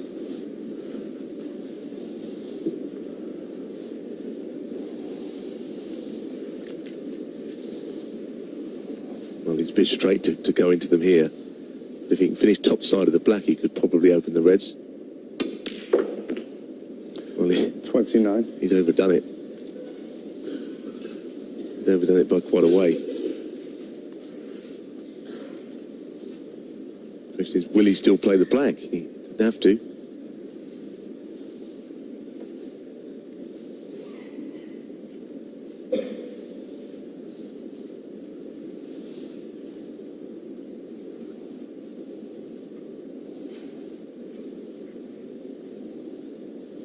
Not a huge amount of value in playing the snooker here because the reds are so tightly grouped. There's no way in the world, if Bingham is snookered, that he's going to stick one. He might miss it a couple of times.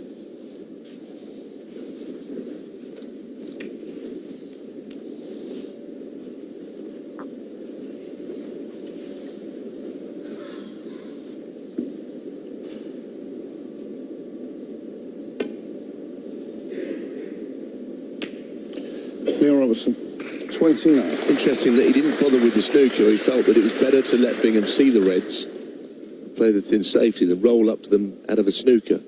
It's a good idea.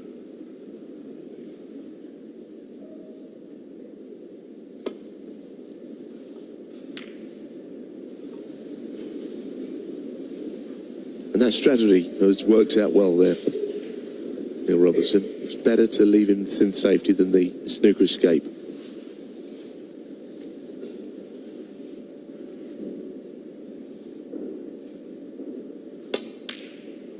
One.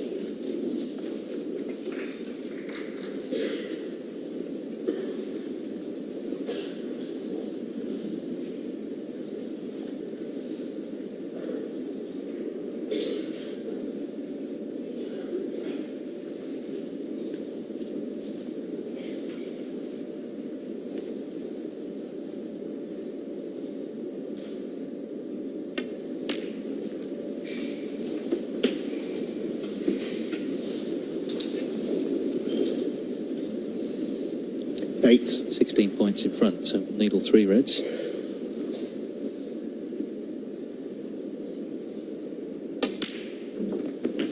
Nine.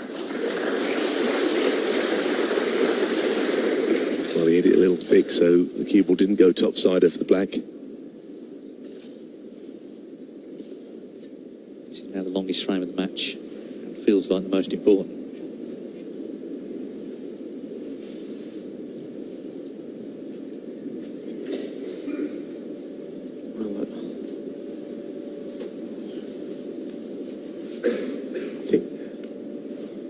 I don't think I'd be refusing the black. I think those points would come in handy. I think I'll have the points here and then play the safety shot of the 2 reds. I'm surprised.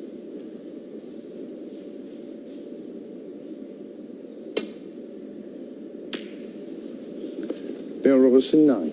Not sure about that shot. It's not bad, but play a more attacking shot off the 2 reds, hitting them thin. Thanks, Joe. This way,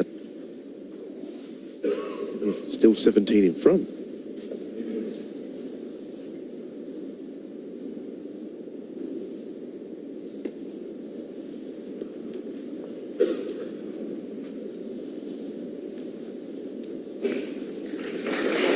There you have it. I don't think he's gained any real advantage. And also played off the brown, but it's not like it's safe on the cushion. Which would have been handy, of course, being in front. This frame very much in the balance. 17 in it. We've been going half an hour now, longest of the whole match.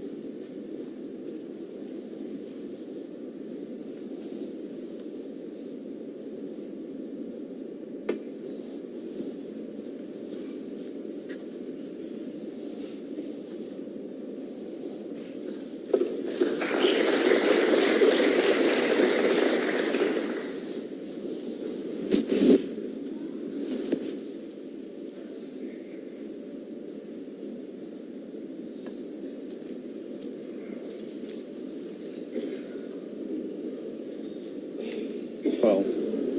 And a miss. Well, it goes back. He got his 7 points one way or another, didn't he? That he refused on the previous black. He might get another 7 because there's not a lot of room actually to get by the black to hit the 2 reds. He's on his spot. Yeah, he's still on his spot now, Stuart, yeah.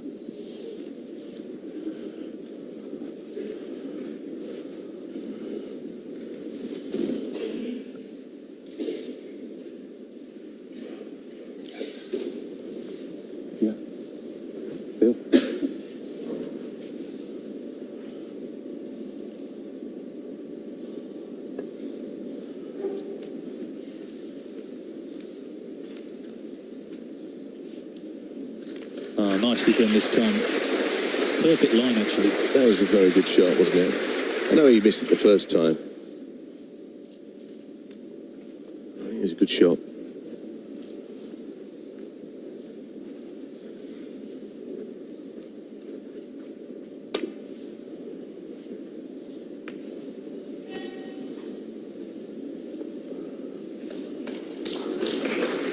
Little bonus, isn't it? The fact that the blue's gone awkward.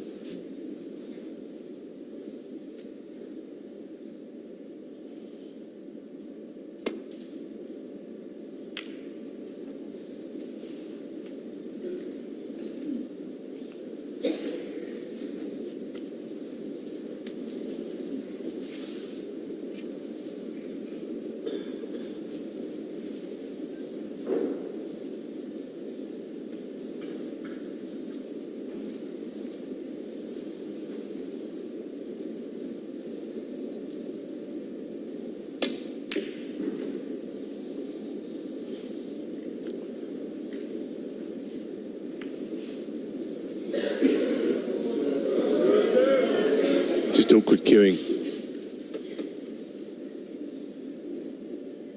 That's the only problem with the shot. He made it look very difficult, didn't he? Belted that.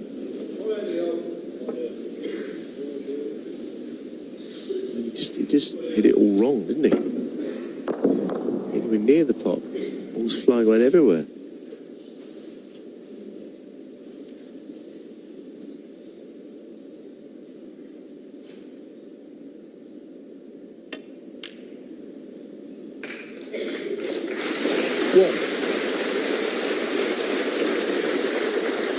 I wonder is there an argument to just pop this and play safe, or maybe feels he can nudge it out, the red. No, he's playing it the other way. I think that's fair enough. He's staying in control of the situation. He'll be 32 ahead. 8. And it looks like he's got a cast iron snooker here. I think the angle was on to shift the red.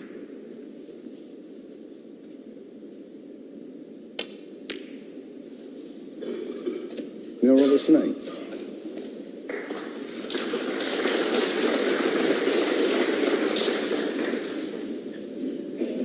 I think that's okay, that shot.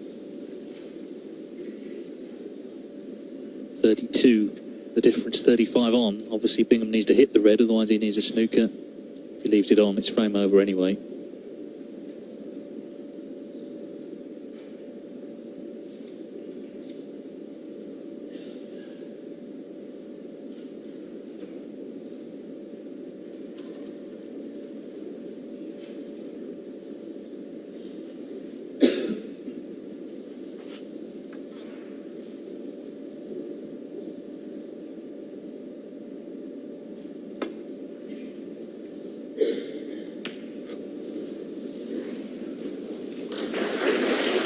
A little tap on the table from Robertson. He's got it safe.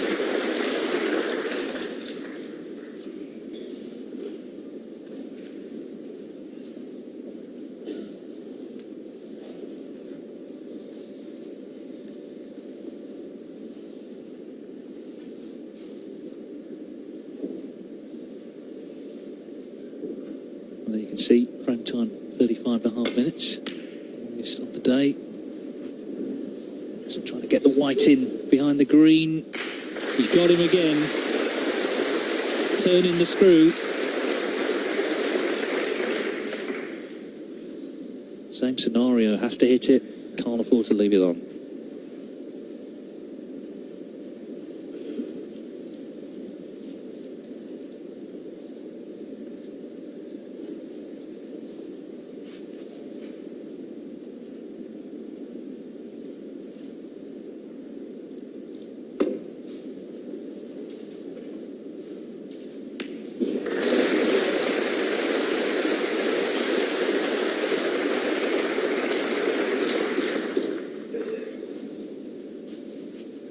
First part of that, spot on, he hit it. But as you can see, it goes past the yellow. Not close though.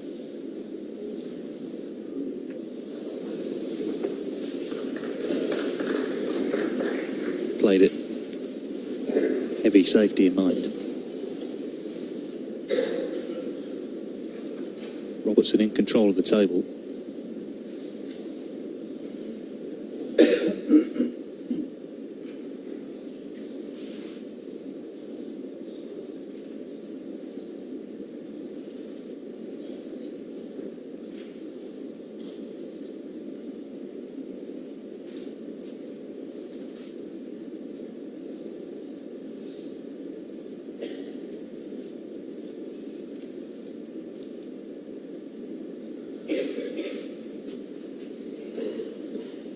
Snookered for a third time on this red.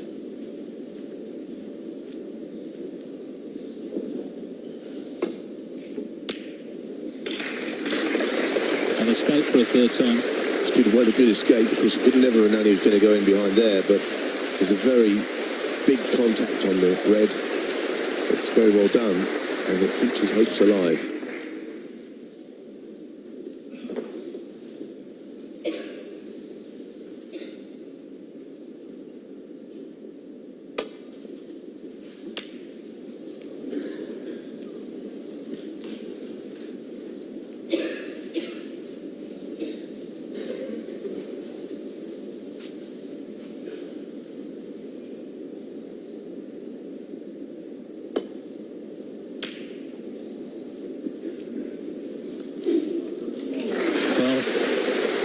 The snooker out the snooker, he was able to take control, and how things have turned around now. He's got Robertson in behind the green.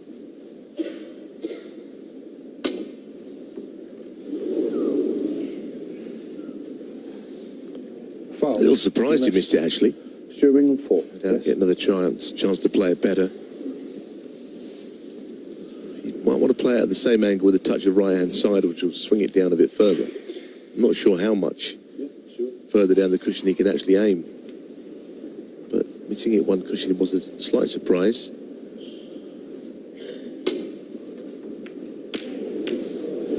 Just glanced it.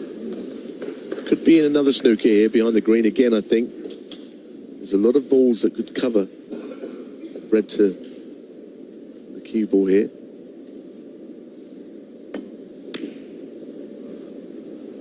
He's played it again. Well, it's not really. I think the pace was a bit strong. He pushed it too far up the table, the green, and now, as you can see, Rob Spencer having a look down the line, he can get to it. Yeah, just, if anything, a little too hard. So Robertson still only needs the red. He's 28 in front. His epic frame, 30 from 9, getting on for 40 minutes now.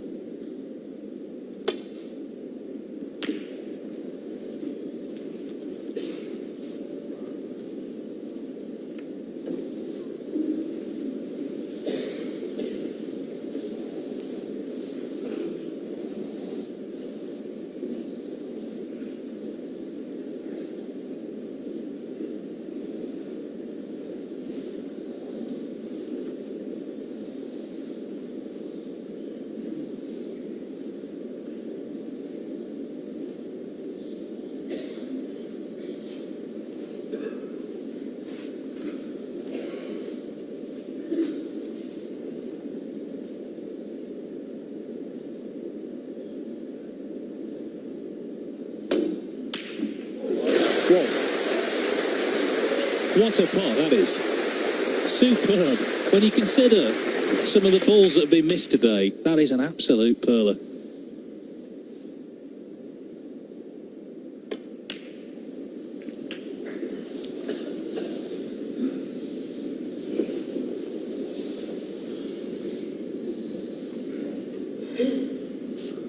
Three.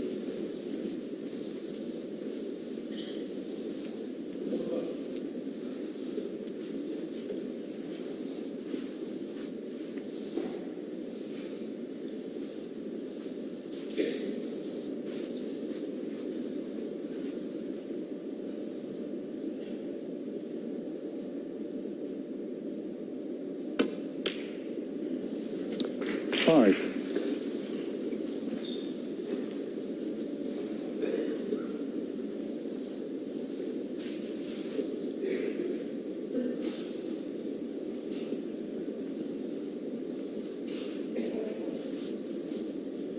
Well, it's not easy still, is it, this? It's a very awkward table, even the remaining balls.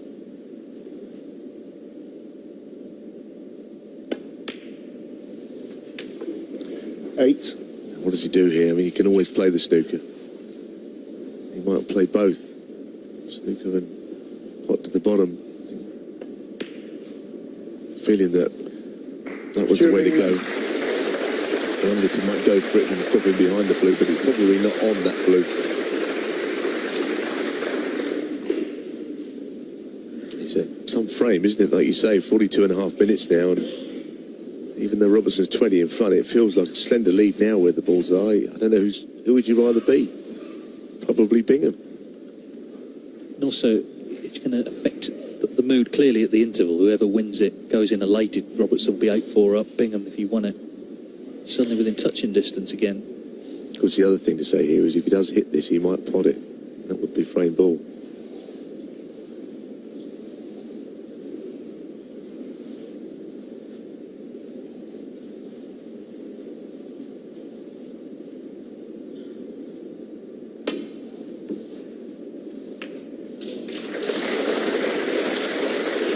Well, that will come as a big relief to him, and now you'd rather be Robertson in the frame for sure. Now he's got out of that snooker. Yeah, as it stands, he still only needs the brown.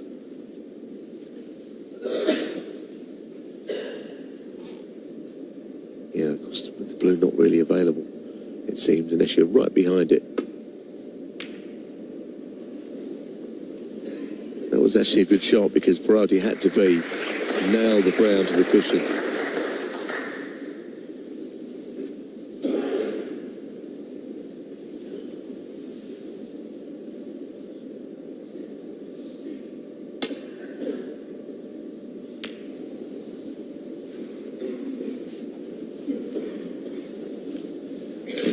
He could get a snooker here. He might be able to stun the cue ball in behind the blue.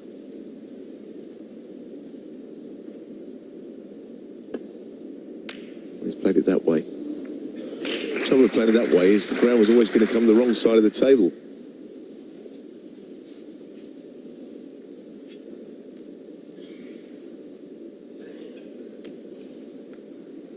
Yeah, she just slightly blue more into play now, interestingly.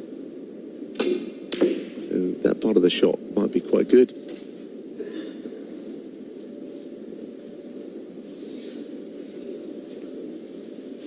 Well, if he drops this in, finishes short on the blue. He played a similar shot earlier in the week, actually, one of the matches. It's some shot.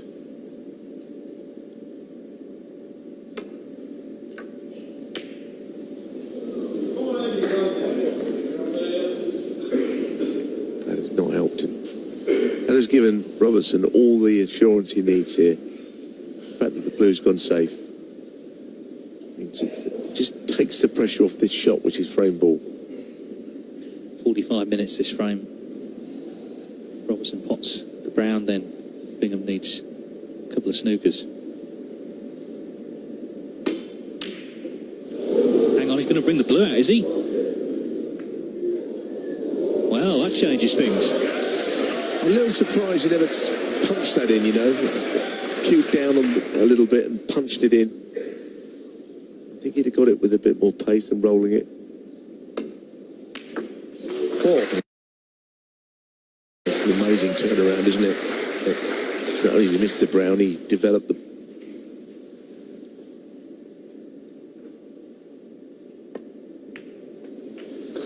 Nine.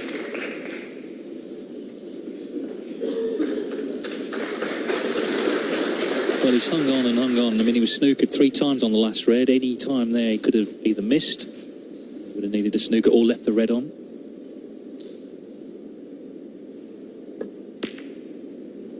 But Stuart Bingham needs this black to win this epic 46-minute frame. What a battle.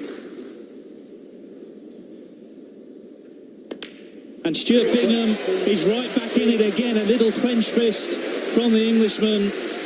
Robertson had the brown to lead 8-4. He missed it. He developed the blue. Bingham has made a steely little clearance, and it's game on here in Cardiff.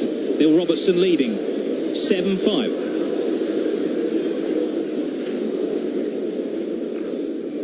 another turning point, perhaps. You just start to wonder if this match is going to go the distance. Neil just can't seem to break away. It's beautifully poised at the mid-session, 7-5. We're going to have a quick break, and when we come back, analysis from Jimmy and Ronnie.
Welcome back to the Moat Point Arena in Cardiff. It's interval time in the final session of this year's Welsh Open. Neil Robertson 2 away. He leads Stuart Bingham 7-5. It was 7-3 up, would you believe? We'll speak to Jimmy and Ronnie about that in just a moment. A reminder, the FIM World Superbikes, it's round 1 for Phillip Island. It's Saturday at 1, and then next Sunday at 1:45. That'll be live on Eurosport 2. Jimmy and Ronnie alongside me. My goodness, a long frame, 45 minutes plus, but it doesn't matter. As long as you win it, Bingham will be delighted, won't he? Yeah, no, he needed that last frame, otherwise 8-4 down, you know, got to win 4 down with 5 to play, so kind of like would have been virtually no way back from there, so good for any frame's good to win, but that would probably hurt now. Still all to play for. Let's look back at some of the key moments from those last 4 frames. We'll start, as we start this afternoon, more bad misses from Stuart Bingham. Yeah, I mean, Jim must have just took his eye off that, Jim, didn't he? He's missed so many balls, Bingham, that, he's missed more balls in this final than he's missed all week in the whole tournament. It's really weird. That was missable. That was missable. Yeah. This is a nice shot because he needs all the balls. He's got the blue out, so that's potable. Great brown here. Great positional shot. And for me, you think, he's looking strong, and he was, and he wins this and he wins the next one, but Bingham's just got his way back into it. But a great first frame to steal, wasn't it, Jim? Yeah, to go it looked like it was definitely going 5-4. To go 6-3, it's all with Neil Robertson. Then they go 7-3. And somehow, I don't know how, but Bingham's found a way to win 2 frames that would be still in the match. Yeah, well, as you quite rightly said, Bingham lost that next one, so he desperately needed to win the one after. And we go to frame 11. We saw this afternoon someone in the crowd put him off. He got up, went down and missed. Different outcome this time. Yeah, some guy walked down the stairs when he's on the shot, some steamer. They should have slung him out. And he turned around to Neil Robertson and said, "Is that one of your friends?" And Neil completely poker face blanked him because he wasn't impressed by that, but he got down and potted the red. Yeah, I mean, to be fair, you know, I know Neil went 7-3 up and Stuart's come back to 7-5, but it's not been like big break scoring, so I still think Neil should be pretty happy with a 7-5 lead. You know, if the way the balance of play there, 2 all's about a fair result. Neil stole the first one and, you know... That's how he should be thinking. You know, but by match savvy, you know, he still knows he's 2 frames in front and he's only 2 away from the win. With a 7-5 lead and the game's gone like that, it's actually it seems a bit more of a bigger lead, because if the other geezer's flying, you think, well, he could like win 3 frames in the spin, but you don't look like Stuart's going to do that. So I think Neil will still be pretty confident, you know. Let me ask you about the last frame, because in commentary Neil Foulds thought that Robertson should have punched this brown in. He rolled it in, he missed it. How would you have played it? Well, we just thought that it's right for his action. He's quite close to the cushion to punch it in, but he does miss it by quite a distance, and he's unlucky to put the blue up. Such a good cue is that, you know, I said to Jimmy on that, I said, this is his type of shot, you know, that brown. I think he played it the right way. He played it the way he normally plays shots like that. I think he's just obviously missed it. But, you know, Stuart's got in there and stole his frame and gives it a little fist at the end there as he goes in at 7-5, you know. So he still feels like he's in this match. Yeah, and he is as well, and it's still all to play for. Yeah, because you know, Stuart must be thinking, like, you know, how can I be playing so well and then all of a sudden playing so bad? Okay, it may be pressure or whatever, but he's used to this scenario. So, you know, he would be a bit confused. But now he's still in the match 7-5. If I was him, I'd go and have one line-up, 5 minutes on the practice table and come out there and hopefully his timing's there. I get the feeling it could be a midnight finish. Who knows? Right, we always have a bit of fun. This is the last time we're going to have some fun on the practice table. Of course, it being the final session of the final. Loads of you have tweeted in on social media asking for Ronnie and Jimmy to play a certain shot. The one we've picked tonight was a shot by Judd Trump this week. It's a banana shot, I imagine. Ronnie, talk me through this. Yeah, I mean, it's just loads of topspin, but Jimmy's the man for these shots, you know, just loads of topspin, loads of time. I don't know, Jim, you explain it, because you played this shot. It's just hitting it, you know, the top spin, as it hits the cushion, the top spin still going, so the white carries on forward and it arcs towards the reds on the cushion. It's a lovely shot.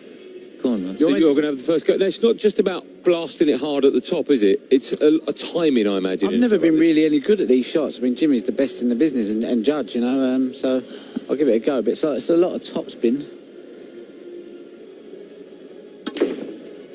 Oh, my goodness. Look at that. Perfect. When you say you're not really that good at it, you are joking. No, he's just... No, I mean, I've had about 5 attempts before you okay, all right. He's just modest, isn't he? He's just modest. So when you're striking it, Jimmy, you're striking it at the top of the cue ball, in the middle at the top? Yeah, just, you know, you just... So as the white comes off this cushion, it's still going forward, so it then arcs towards the red. So it's basically just top spin. Oh, that's too much, my goodness. That's unbelievable. I mean, that's... How'd you get that much gear on it, though? Are you only playing a shot like this for exhibition? Would you use it in a frame, Jim? Well, yeah, of course. They are shot. Why Ronnie's no good at it? Because what he says he's no good at because he doesn't play them. You know, he can play any shot better than anyone. It's just, it's more or less an exhibition shot. But sometimes if you have got, you know, a red here, that's probably the only way to get it out. So. It's a nice shot to have in your locker.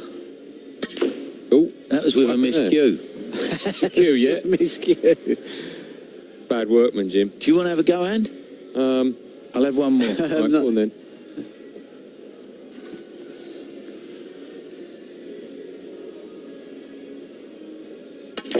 All right, so you're... Oh, my goodness. You have a go, Ant. Loads of top. So you're playing it... I thought you were playing it dead centre at the top, but you're not. You're just playing it slightly to the right. No, just loads of topspin. It's easier if you do it from there. Loads of topspin. Loads of topspin.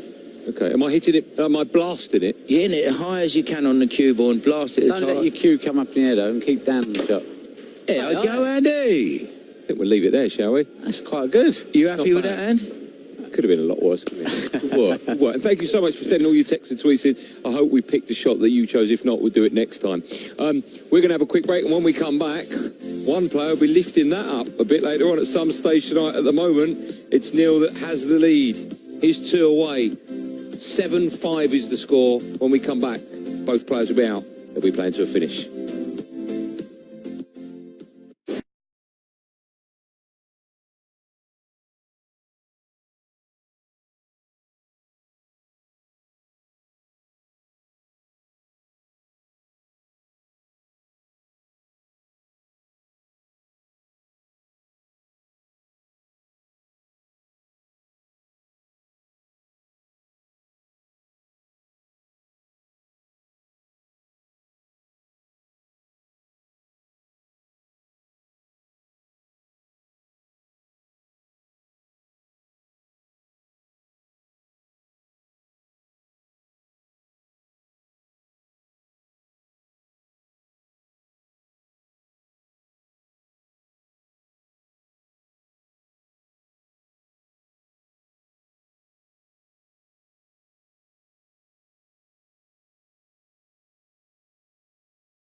Welcome back to the Motor Point Arena in Cardiff, where, as you would imagine, a packed house have already had their money's worth and could even get more value for money, because at the moment it's beautifully poised.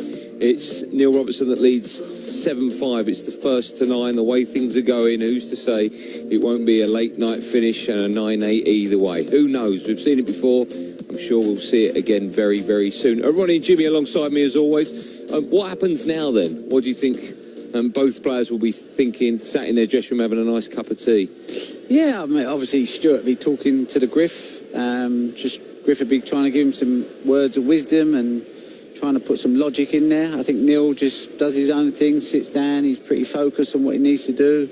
And, listen, they don't have no game plans, do they, Jim? It's just they just both want to play well, I think, don't they? Yeah, for some reason it hasn't really took off the match, and I think there is a chance that might happen now. We might start seeing some one-visit snooker, because now they know there's nowhere else to go. They have been both playing well all week, and I think one of them might turn it on, and if one of them turns it on, I think it'd inspire the other one. Out of the two, who will be happier? Because, of course, Stuart will be sitting there, he's not playing anywhere near his best, and he's still got a chance. No, I think Neil will be happier. Yeah. Neil's in front. Yeah. Okay, because he's closer, I know that, but he won't be delighted with the way things are going, or will he? No, but sometimes you can only play as well as the game allows you, or your opponent allows you, and if Stuart's been making mistakes and putting balls awkward when he's been in, it's not always easy. So, Neil's just done what he's had to do sometimes, and I think if Stuart goes up of gear, I think Neil will probably relish the challenge and go with him. So, you know, Neil's happier. Yeah, Neil's happy because 7-5 in front, but the next frame's huge for both players. Okay, boys, for the time being, thanks as always.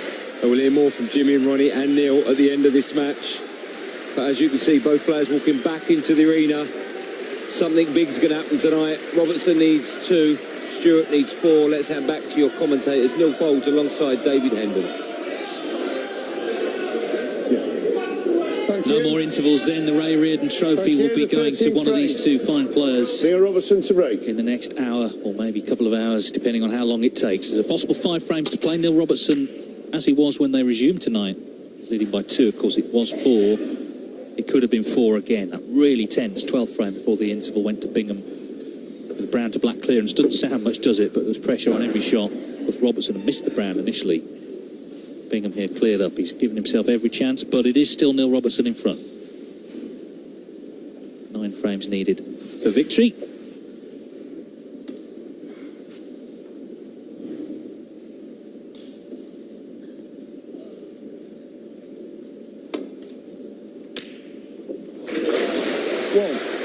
But suddenly Stuart Bingham knocking in a long red, having won that really dramatic frame before the interval, the longest so far. We saw the little clenched fist. He left the arena. Okay, still trailing, but right back in contention.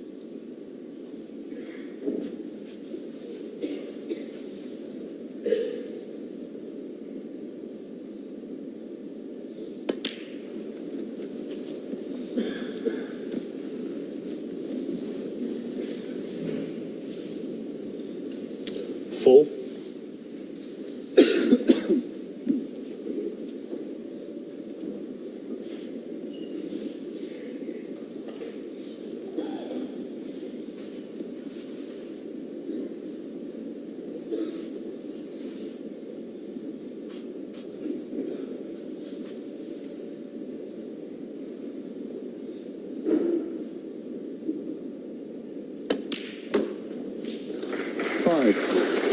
Oh, that's a very good shot. That really is. To finish there. Measured beautifully, that shot. 2 reds above it are available.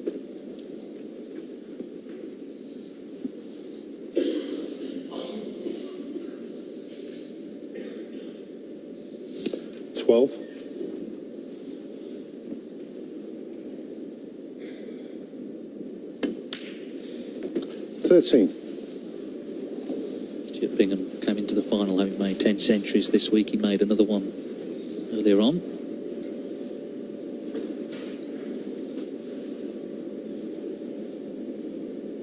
.102 in frame 8. That was the last frame of the afternoon. So we know he's been scoring heavily throughout the course of the tournament. No better time, though, to do that than right at the end of the final. 21. I thought he played that well also. He knew that he was never going to overscrew it.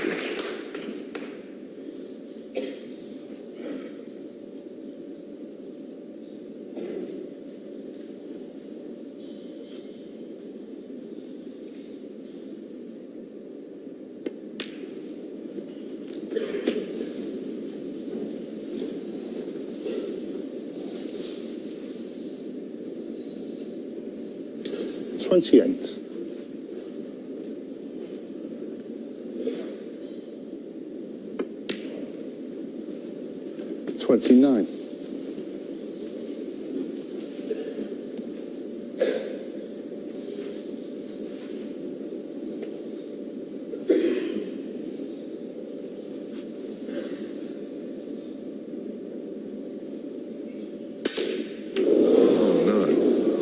Horrible miscue. That is no Stuart Bingham, 29. Whether he's not left anything, he's a consolation, but won't feel like one at the moment. It just went sideways. It's unbelievable. He was just starting as well to look really good, wasn't he? And the ball's really confident.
Not quite, it threatened, didn't it?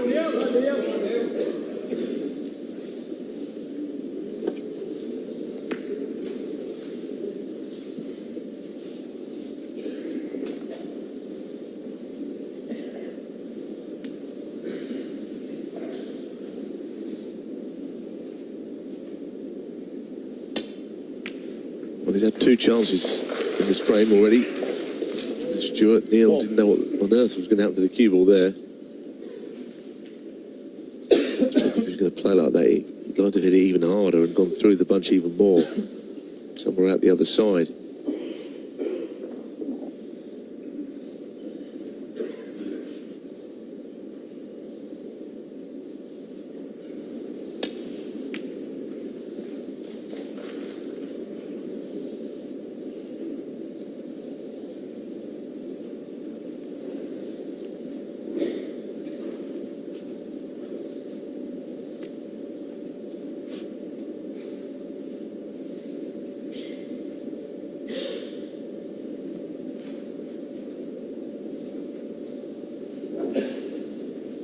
Pink ball.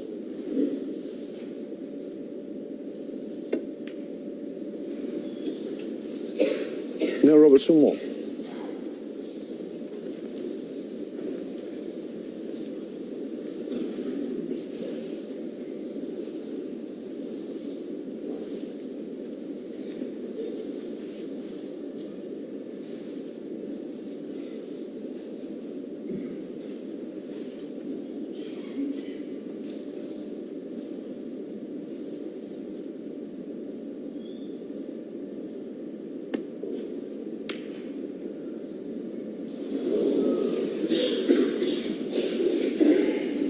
Rolling those shots like that, there's always a chance they'll drift off and you'll miss them. A bit like the respot, wasn't it, that Stephen Hendry missed against Mark Williams at the Masters. Pretty similar shot. Same pocket.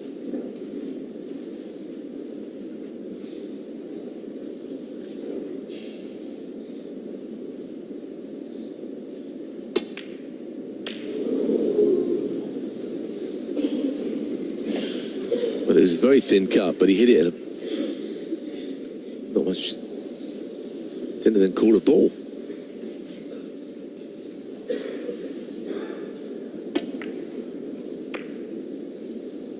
There's a red near the right middle that would have potted had the other one not come in front of it. It also pots, which feels a bit trickier. In it goes though. 1.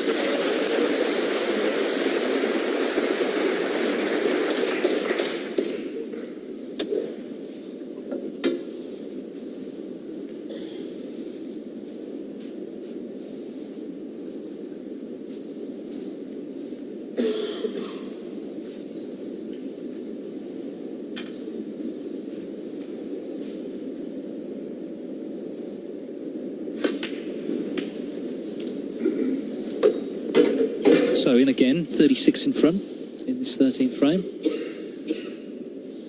8.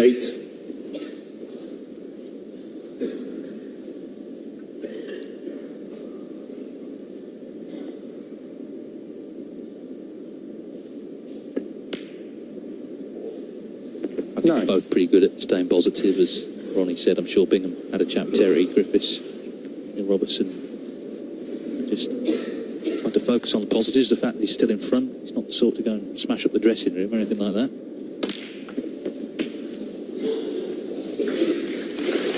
But things have got a lot closer, that's for sure, after Bingham won that pre-interval frame. And they could be about to get even closer still.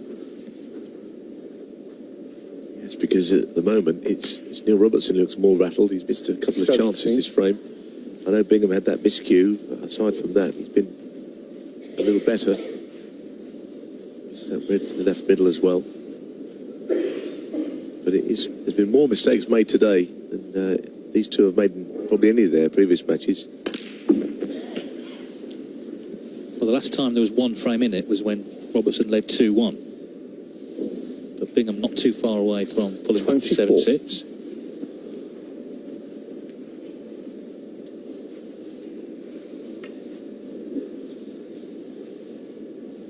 In front, 75 available.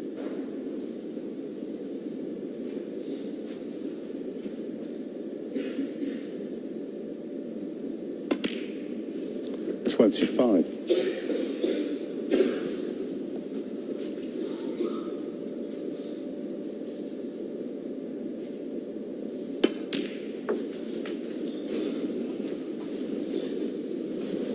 So as you see, this red to get to the snooker's required stage. 31.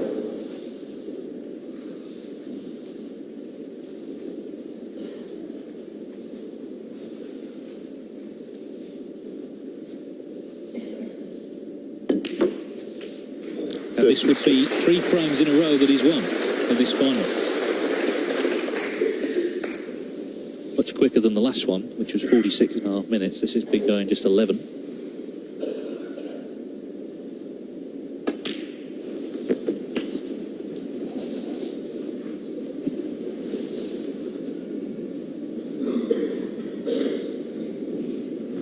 $38.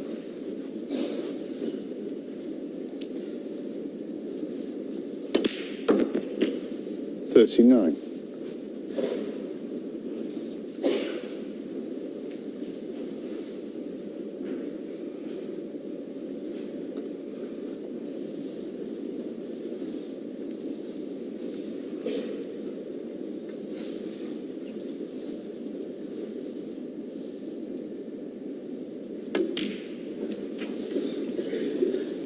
Becoming very interesting. Too much so for him. Well, sufficiently over, I think 7-3. Just picking up all the pieces of the mistakes made by Bingham.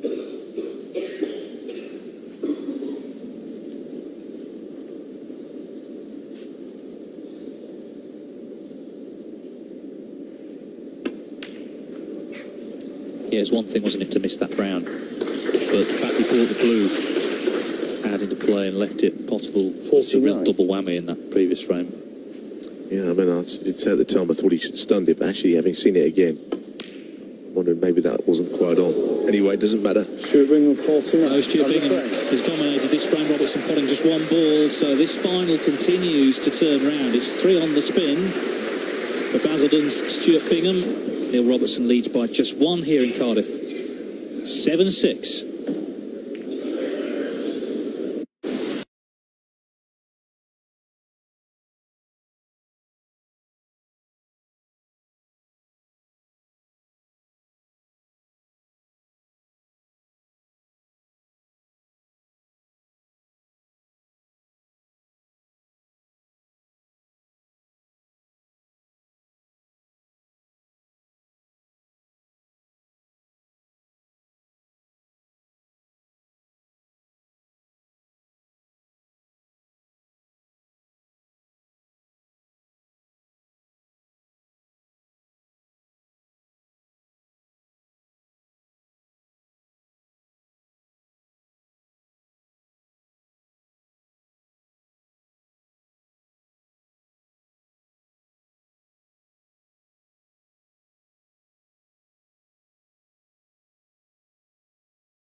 Welcome back. I can tell you that Stuart Bingham was really ready to go. He attempted to break off there in Arab break, but now it is time to get frame 14 underway. Can't blame him. He just won the last 3.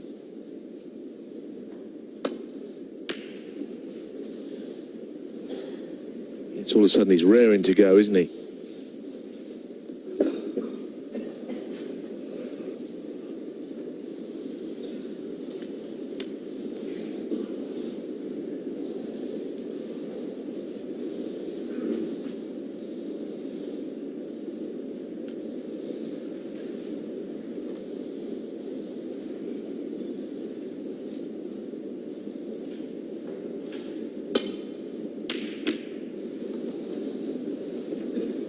Missed it by far enough, although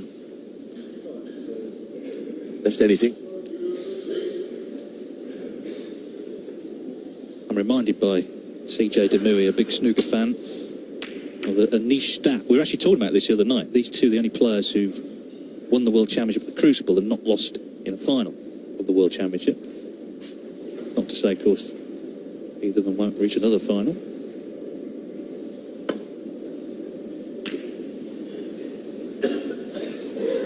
We were talking at the start of the show, Ronnie and Jimmy, looking at potential winners of the championship. It's just very, very difficult to pick, isn't it? Top 16 now, pretty much all tournament winners, or certainly players who've been in finals and consistent, and each had a little spell of the season where they've been on top. We've had Judd Trump recently, Kyron Wilson, of course Ronnie earlier in the season as well, Mark Allen. World Championship 2 months away, a lot of snooker to be played before then, before we all head to Sheffield and the Crucible.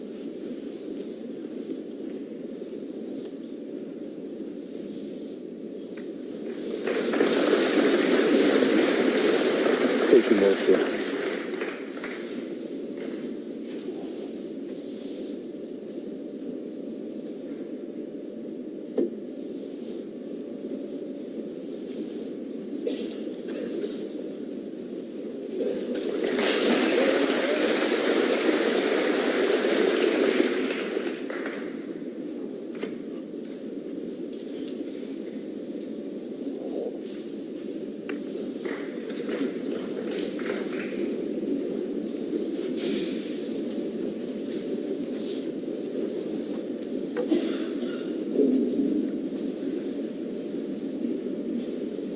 Not touching. Yeah, sure.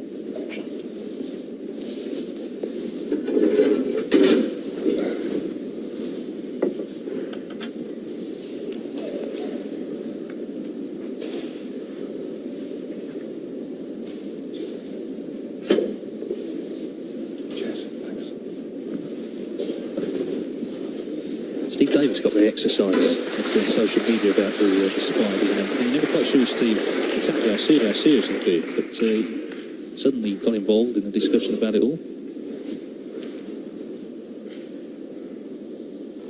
Seemed to be saying they weren't quite up to standard.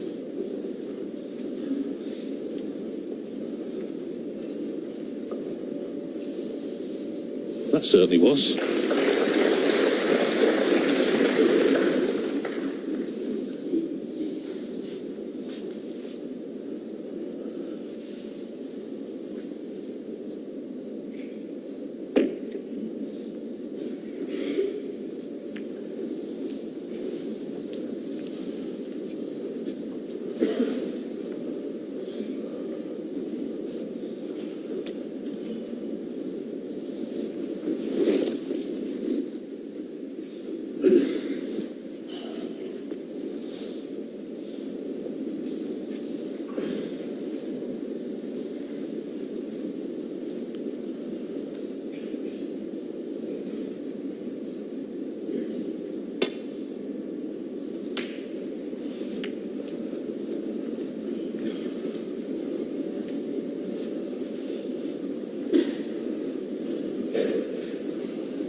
Getting behind green and brown there.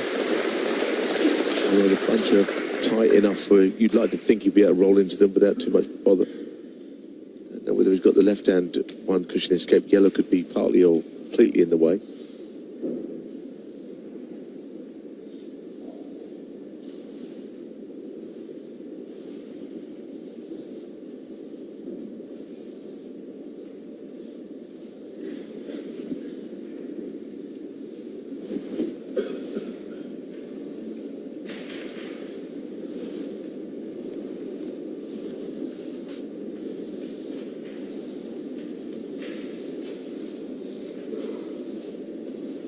When we got here on Monday, there were 8 tables, cast of what felt like thousands, just these two left standing, this tense final, surrounded by this packed house here. in what is a real snooker hotspot, Wales. Got a proud tradition. Of course, this trophy is named after the great Ray Reardon, 6 times world champion in the 1970s.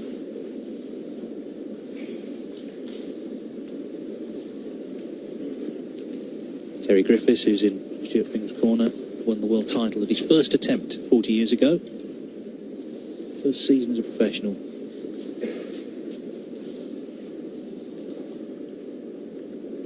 Of course, the reigning world champion Mark Williams authored that incredible story last year.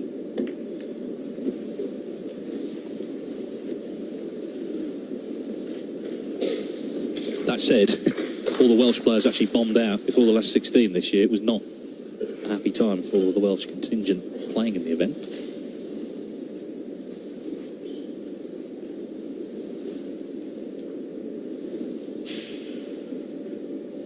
Problem here is that the black is in an awkward position of playing thin off the bunch, hitting it on the way back up. That right-hand side, or left-hand side of the bunch, I should say.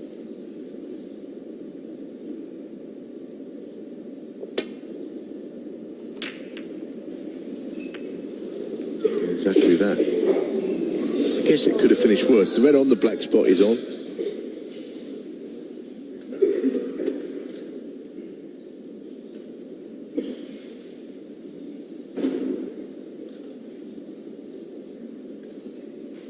Quite a weak old shot that from Robertson. I don't know. Never had the pace to get to bulk anyway. Maybe he played it really thin and hit it too thick and it slowed the cue ball down.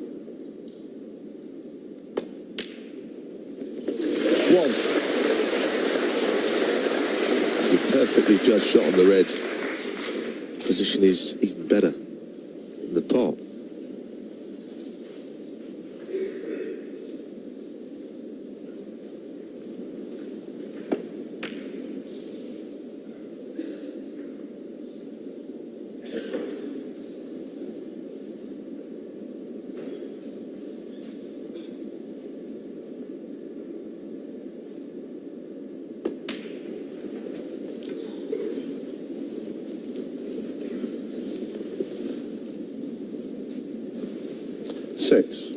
Well, some concern must be creeping into his thoughts as he sits in his seat, just the way this has turned around.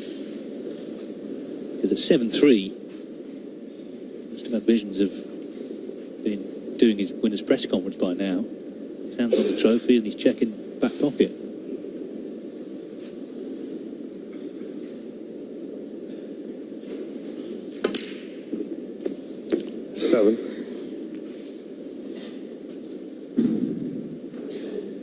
Finals just keep delivering, even if the standard isn't absolutely 100%, which it hasn't been. Excitement levels, that frame before the interval, evidence of the drama snooker can produce.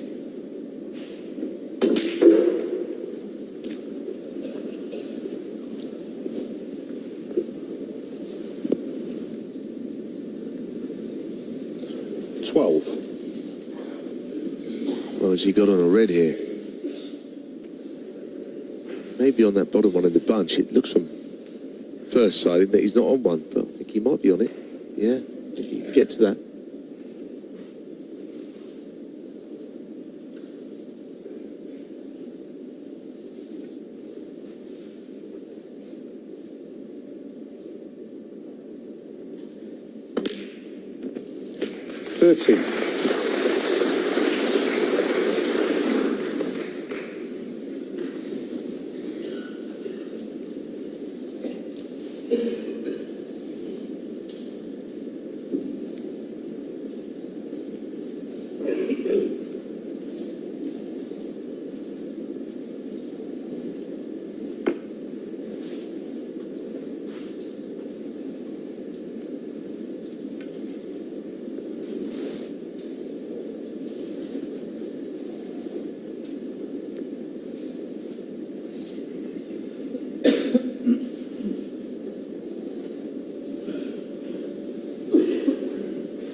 quite as close to this as you'd like.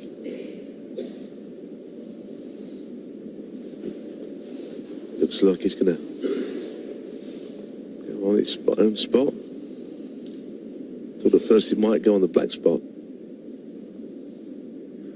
It's no use to him, really. Not at all, in fact.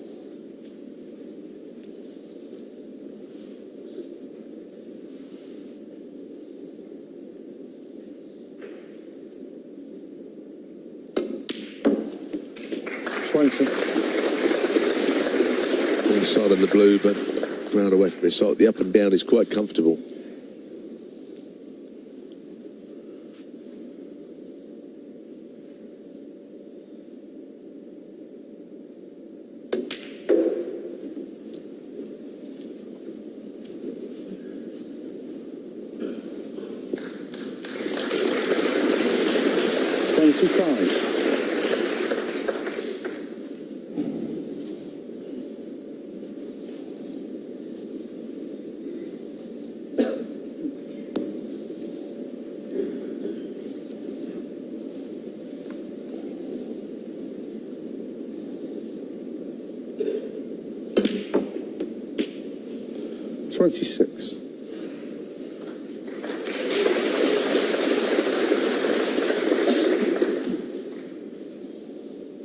Well, he certainly could develop these if he wants to here.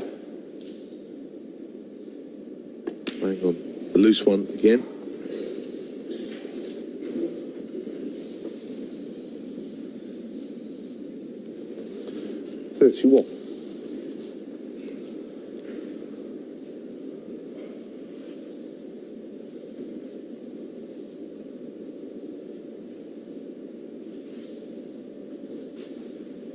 Just off straight.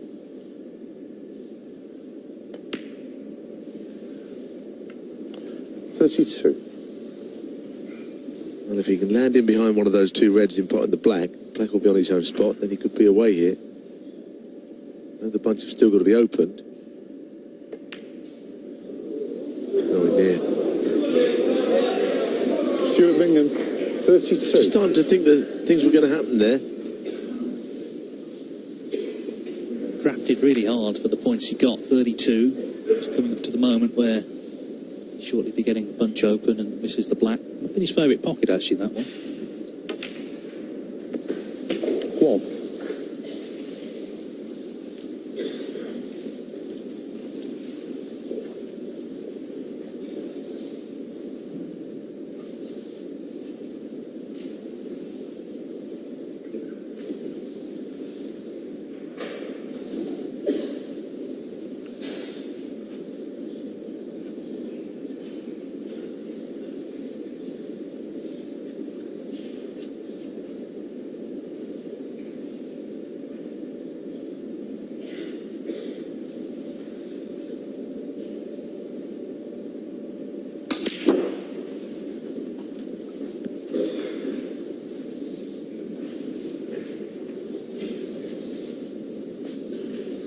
Sure what he played, but I don't think it couldn't have been to finish that side of the red.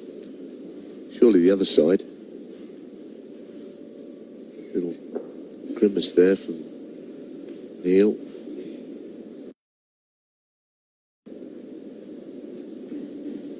Well, how can he possibly get on a colour here? The answer is he can't. 5.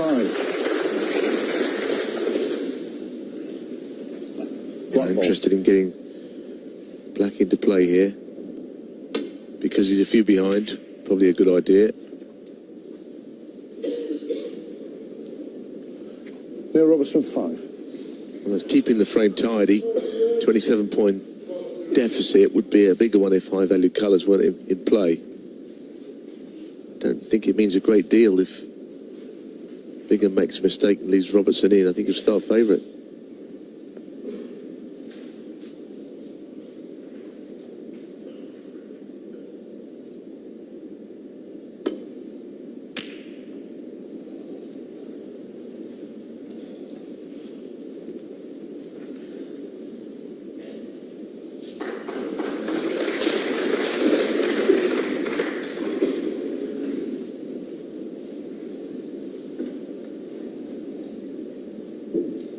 5 hours playing time.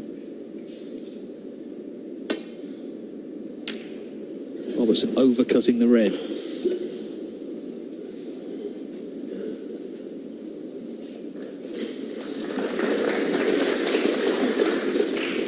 Two great competitors here who are going to fight to the line.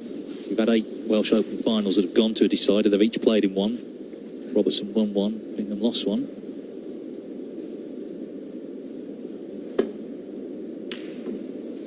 Ooh, what's he done here? Foul. Well, it's worked out all right, actually. Clear Robertson 4. Because the red's gone safe. Yes, but Robertson will be targeting getting in behind green, brown and possibly even black from where the balls are.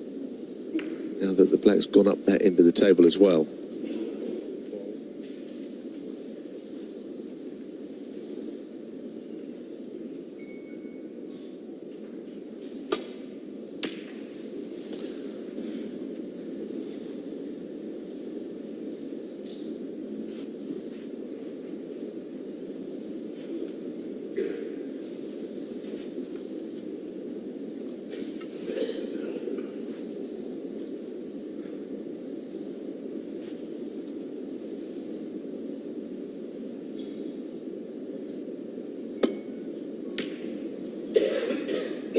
Phone going Can you off. turn that phone off, please?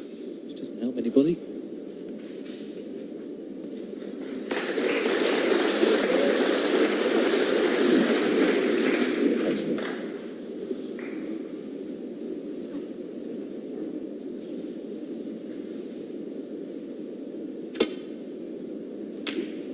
Always called it very thick. At the moment, Robertson's struggling a little bit, isn't he? It's been for a while. That's not the worst outcome. Don't think the red goes. Yes, I mean, 7-6 up, so you think, well, okay, he's still ahead, he's still favourite, but it was 7-3. That's the point about the long matches, it's the beauty of them. It's why we love the World Championship. It's time for things to turn around. Several times over the course of a long match.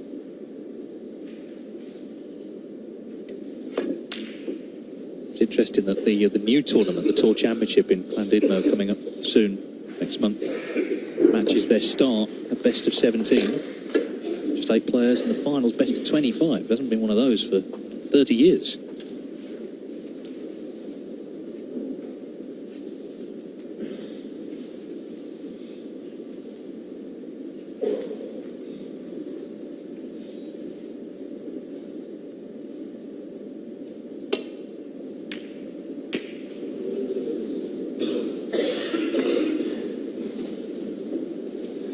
He's played a lot of bad shots in a row, Robertson.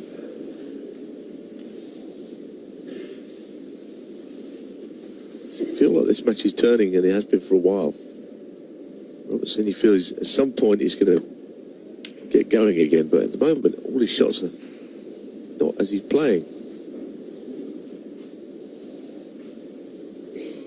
And he's been put in trouble here.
If he's going to play safe off this red he's close to, he has to push the red away from the pocket.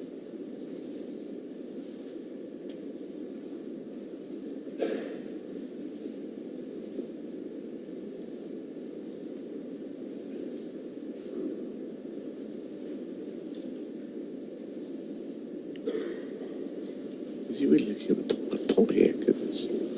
Surely not. Seems to be eyeing up the red to the right middle, but he's so close to it.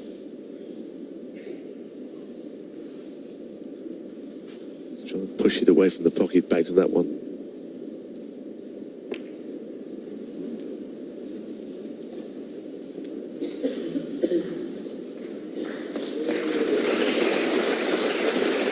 Not quite covered all the reds.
A very cagey tactical frame again.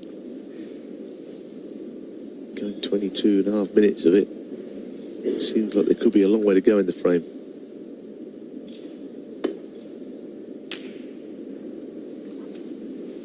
Good line. Very good. As I say, the game seems to be turning now. I know it's still 7-6 Robertson, but he's not playing near the game that got him there. Bingham is certainly improving.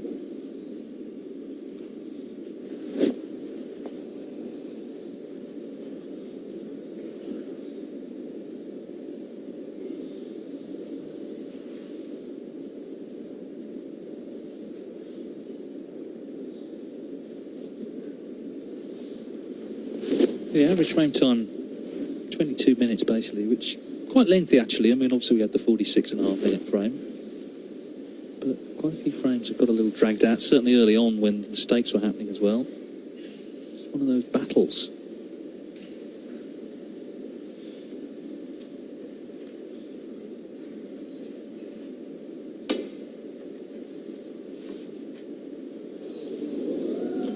Foul and a miss. Stuart Bingham 4. Go back.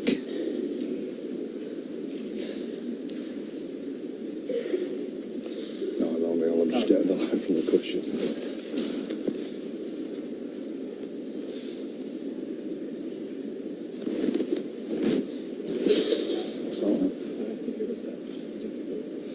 That's where it was. Very, very close to being right.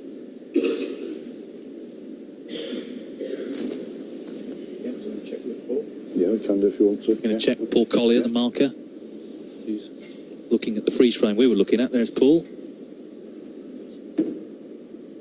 Just a bit nearer the cushion, that's all.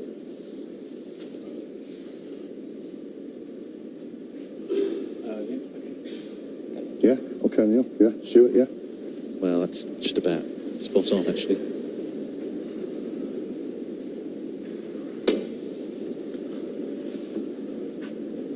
And very similar result.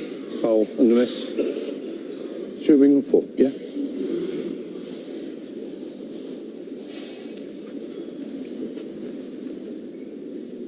Can't see a red full, so no warning will be administered. No, and the angle is coming in at this red. It's hard to hit it thin. Yeah, I think so, yeah. Further away, yeah? Yeah, Stuart, yeah.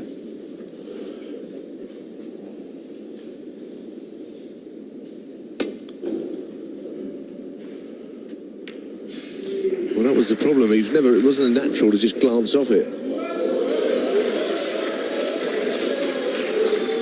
Could have finished anywhere, and unfortunately he left it. Bingham 31 in front.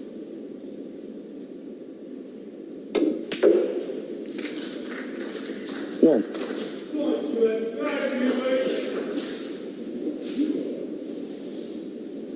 I'm getting very excited, but very straight on the blue Can you here. stop shouting out while the players at the table, please?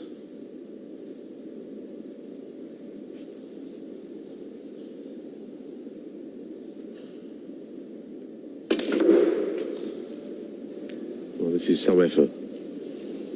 This is some effort from there. Cue ball near the side rail, but it's still a good shot. 6. I guess this pot is as tough as anything, really. It's tougher than getting round onto it from the previous one. Yeah. 7.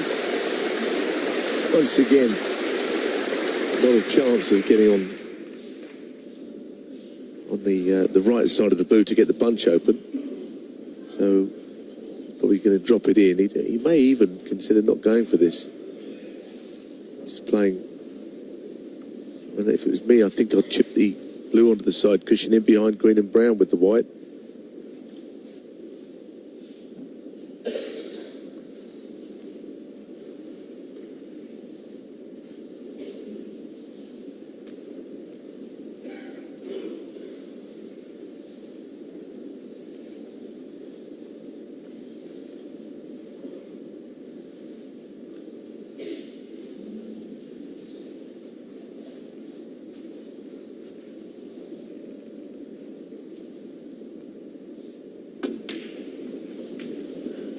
Problem now is the blue's going to be back on his own spot rather than on the side cushion, and that would suit Robertson if the chance never come his way.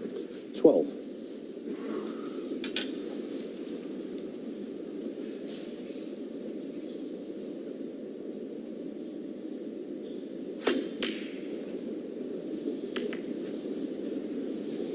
Once again, it's a very good line.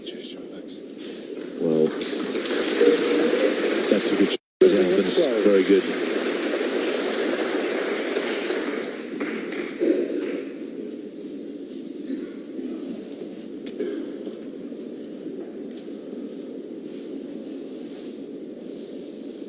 Stuart Bingham has been very good at winning the scrappy frames this evening. His highest break tonight, 49 Bingham, not made a half century.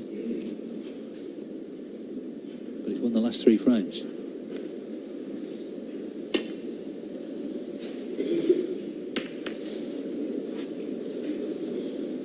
Robertson can only hope these reds are covering one another. Tell you what, he's struggling to play. He's struggling to play one good shot. Every shot he's playing isn't very good at the moment. He seems to have completely gone. But like I say, he's been lucky, hasn't he? Yeah, I mean, that was end of frame, really. 43 in it. Fancy Bingham to make enough had he got on one. Yeah, I mean, obviously, if Robertson had a chance, I'm not saying he wouldn't be able to win the frame, but just everything, every part of his game seems to have wilted. Well, yeah, he's put a lot of effort into some scrappy frames that he's not winning. Rhythm seems to have gone out of his game. This frame is already 29 minutes long.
to play that one because he wanted the red that was safe to be out in open play. So if the chance comes, there's no reason why he couldn't clear up. He'd do well to, I think, the way that things are going for him. If the chance ever come, he'd do very well to clear.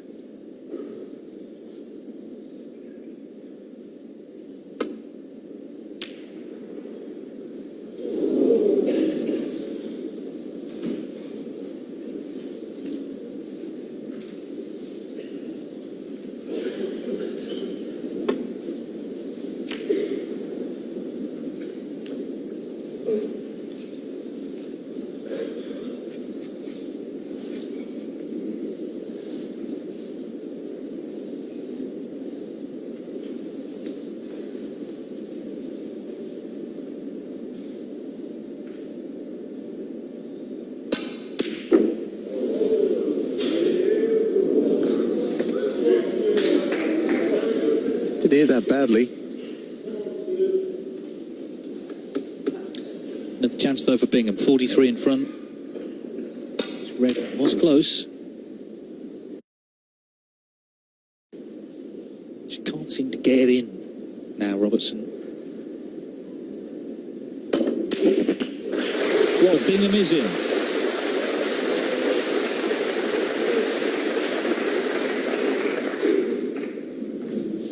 Could be decisive, that shot. I don't know if he's just slightly got the angle. I think he has to come back down towards the Reds.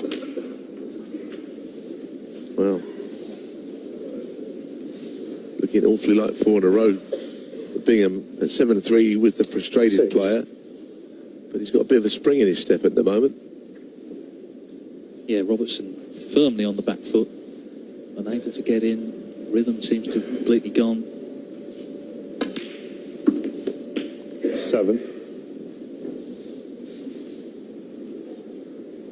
This is the ball that's going to leave the Australian needing snookers.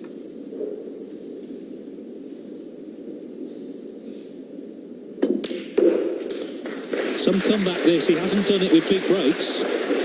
He's done it by chipping away at this man's resolve. 12. Just taking what's there when it's there. I'd like this red in to stop the playing on for snookers. So it's looking like 7 each. A best of 3.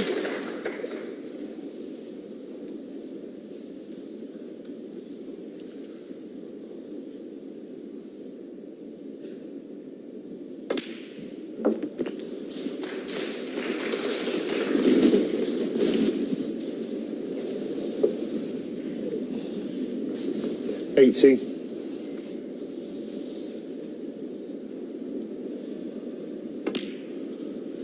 90.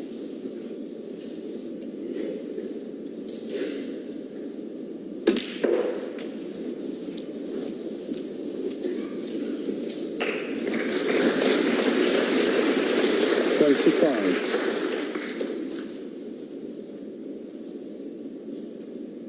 It was a ball from going 8-4 down. 26. Going into the interval, staring defeat in the face, but he won that dramatic 12th frame. Now he's got himself level pegging, and the way it's going, got to say at the moment, favourite.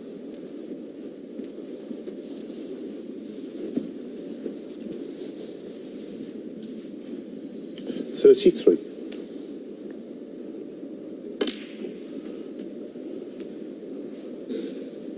35. So far, Stuart Bingham has made a century and 1/2 century in this match. That's it. All the rest of it has been bits and pieces. But this break, which was initiated by a terrific red, Stuart Bingham 35. just 35, but it does for another frame. There's 4 on the spin. Neil Robertson has problems now. He just can't get involved in this final. And Stuart Bingham has fought back to make it level. All square in Cardiff. 7 apiece.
Just another night at the snooker, just when you thought this man, Neil Robertson, was sailing towards the winning line. Stuart Bingham has pegged him back. It's 7 each. There's a possible 3 frames left. Bingham winning 4 on the spin. The key one, of course, was 1 before the interval, and that seemed to be the catalyst for the full-scale recovery. Not big breaks flying in at all.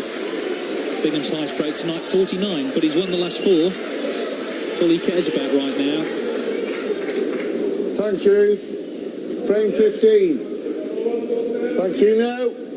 Frame 15. Neil Robertson to break. Well, Ray Reardon, Welsh legend, was involved in a fair few battles down the years. And here's one in his name for the trophy. We still have no idea who's going to actually pick it up this evening.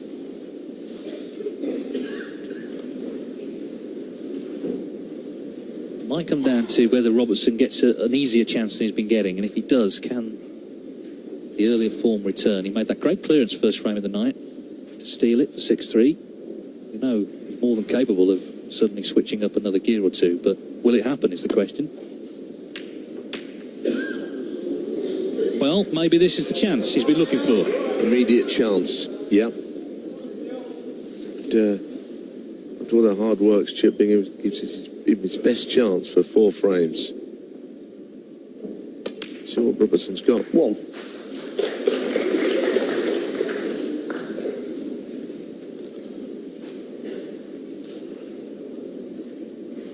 Minutes without a pop. Robertson had gone, which is most of the last frame.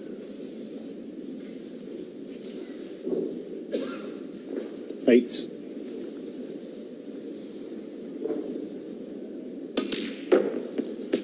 Nine. Wow, he's not hit that. Well, it's one of those that you will always try and make sure you get that cue ball out of the bunch. I know that you can sometimes screw it onto the side cushion, but anything's better than just leaving it where he has. He's not really come out of there.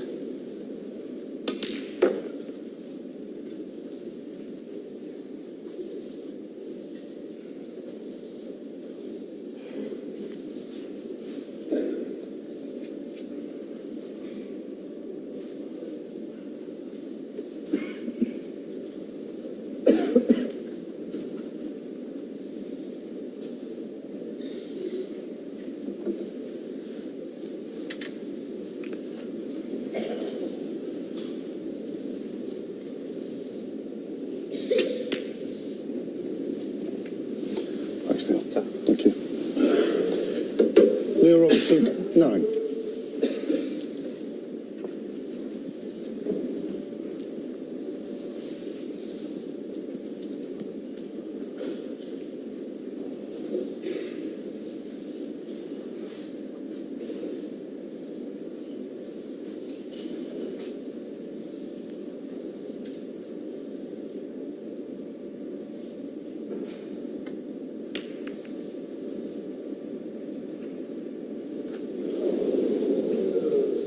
Certainly worth a try. This time he couldn't stick anything.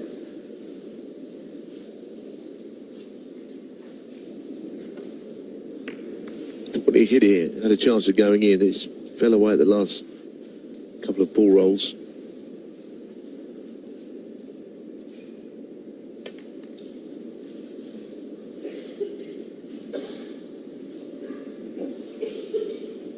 It's become such a fragmented match, hasn't it? You know, you look at all the breaks they've made on the way to the final. Neil Robertson, the first round, made a maximum next frame of 140.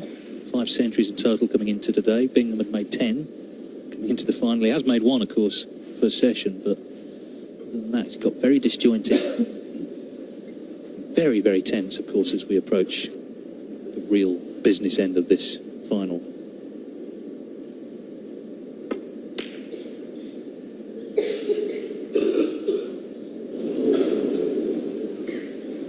He stayed right down, didn't he, to the end? He wasn't sure if that would drop.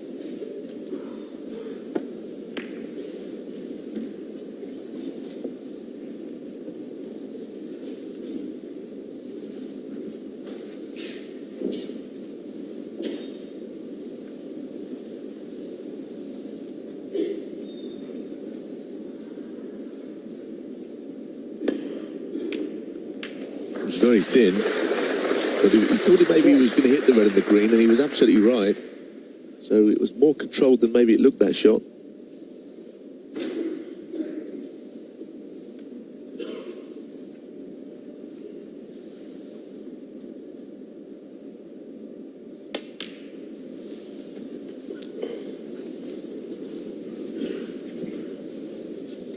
Of course, this match is level, and he's been in tougher spots than this in the tournament. Not least 3-1 down to Paul Davison. Had to come back from behind against Kurt Mafflin as well.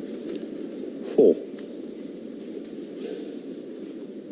No doubt his best game, though, is getting in and making big breaks. Been very dragged out last few frames this final. Didn't really suit him.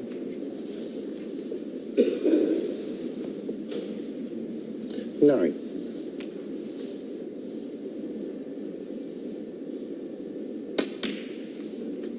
Ten.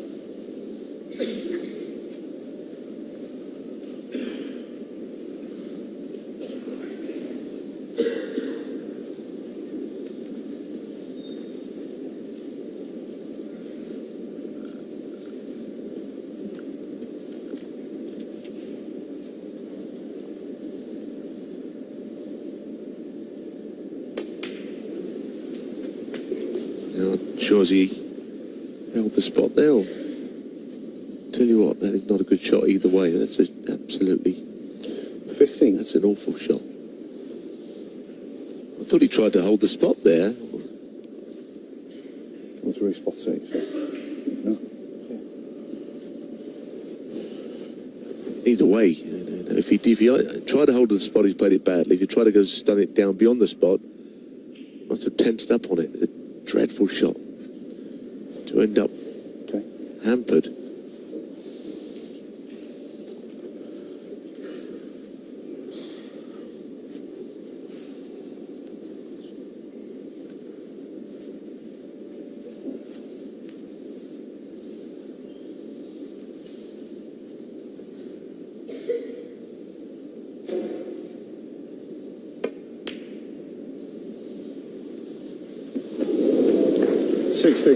Well.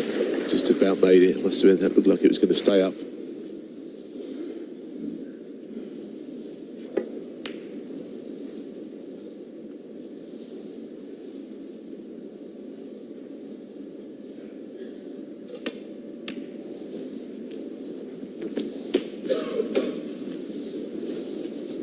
Did well to keep that going there, that break. I mean, I don't know how the red dropped as it happens, but a little bit tense in his back arm, I think. He's lost a lot of his touch.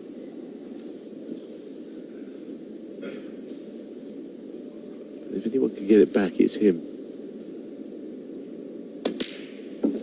24.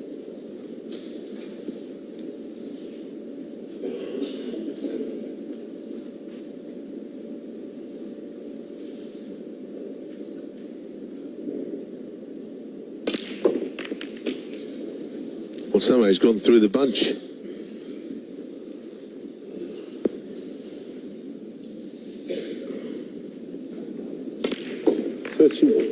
Just managed to glide off all of them.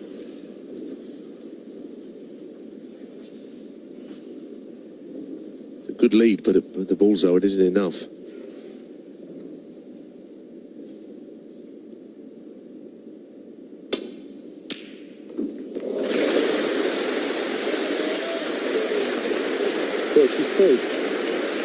He'd have loved a nice kiss there, wouldn't he, to keep the break going. Great pot. It was not quite a natural. Surely he's got to get in behind the yellow here, isn't he? Up close to it as well, because the red's a wide enough spread. Neil Robertson. I think that will do him. I'm not sure if he's completely covered them, but I think he's played it pretty well. It's always the worry if you try and get too close to the yellow, you roll up and finish short, which would be a nightmare under these circumstances. Yeah, Bingham has got problems here, 41 behind. So many Reds' possible positions.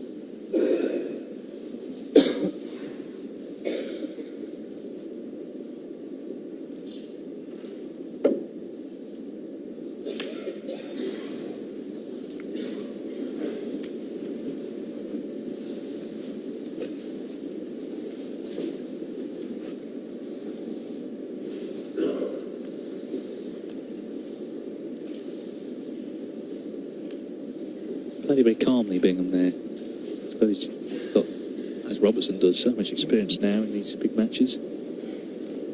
Remember, Bingham was leading the head-to-head coming in 7-4, but the last two matches didn't win a frame. 6-0 China Open last season, 5-0 China Open, German Masters just last month.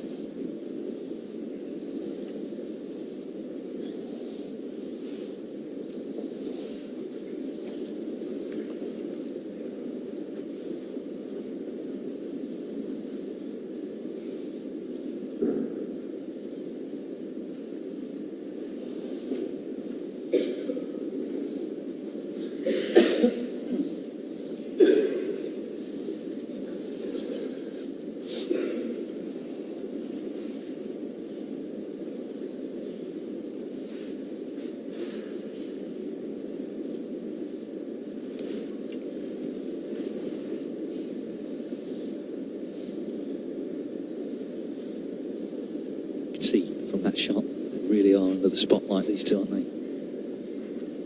All eyes on them.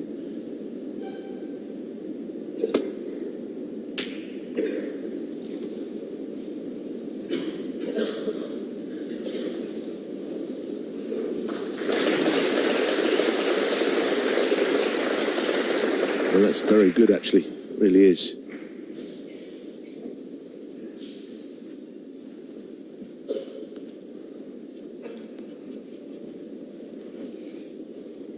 Worry, actually. 41 in front, but in a spot of bother here with all the reds open. Most of the colours well placed.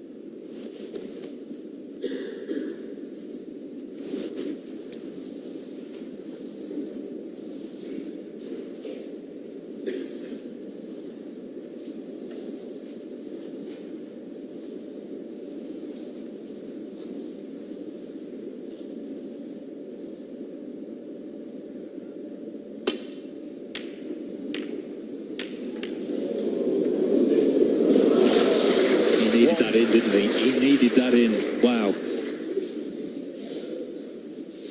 Could have been a very big moment that, had the red stayed up. Look where the balls are. It could have been another one for Bingham to steal. But he's just chipped it in. I mean, it's an outrageous fluke. Well, that's the kind of the unknown factor, isn't it, in the match? The running at the right time, the bit of luck, which Robertson certainly got there. You could do with getting a colour safe here. I think the blue safe would be very handy here. Or the brown, I suppose, at worst. Something's got to be put on the side cushion. 42 points is a good lead. It's really all part of insurance against your opponent clearing up. Simple as that. So brown it is. Neil Robertson 1. Well, it's another one of these scrappy frames, but in this one, it's Robertson who's in front. 42. They all seem to be following the same pattern, though, don't they? It's just very disjointed.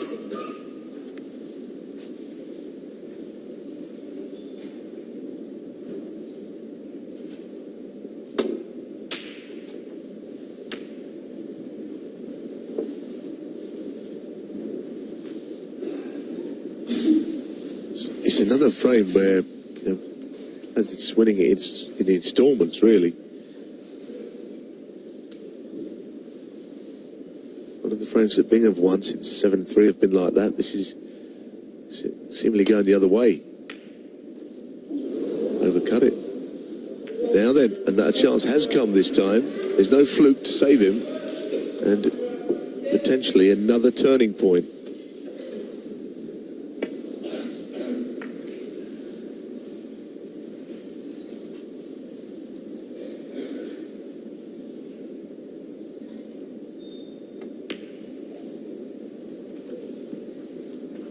One.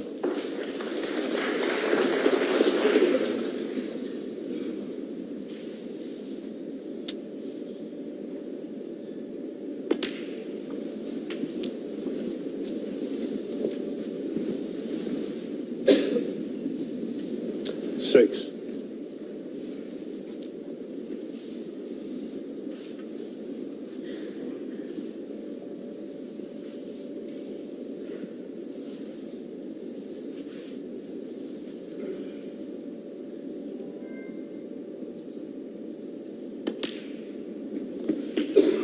7. Just how far can he get himself back into this frame here? Now the brown's been put slightly awkward. That helps Robertson. Still think if he could have got the blue on the cushion, that would have been a lot better.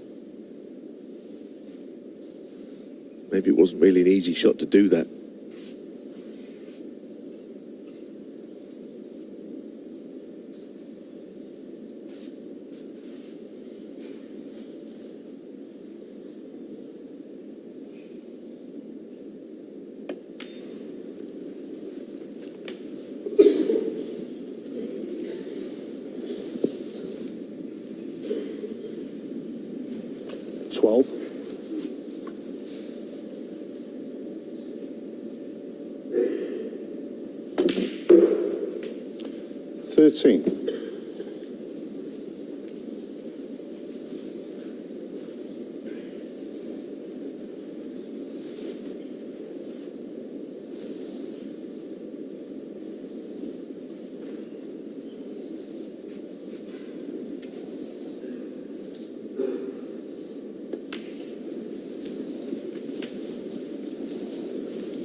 Well, I'm not sure whether he really played that.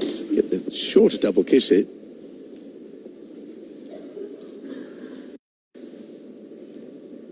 Well, it's a big shot. Misses this run through. Leaves the red easy.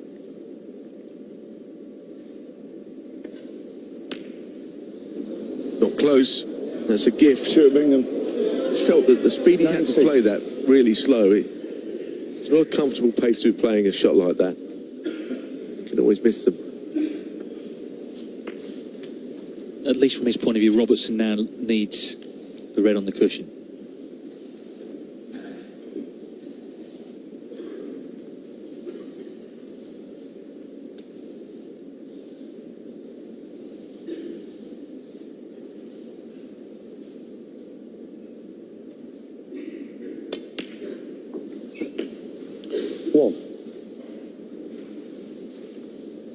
There was certainly an argument there to knock the red out, wasn't there? I mean, with the black there, couldn't fail to be on a colour. I'm surprised he didn't try it. It was almost harder not to.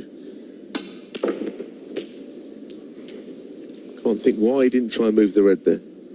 I know it makes the pot more difficult, but surely not that much more difficult. 8.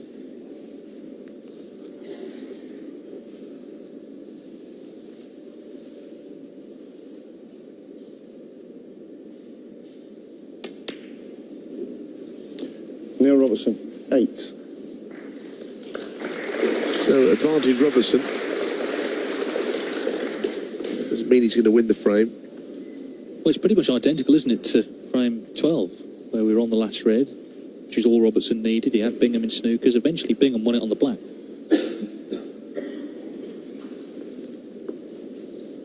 Best chance Robertson had was he had a brown, which he missed and brought the blue into potable position.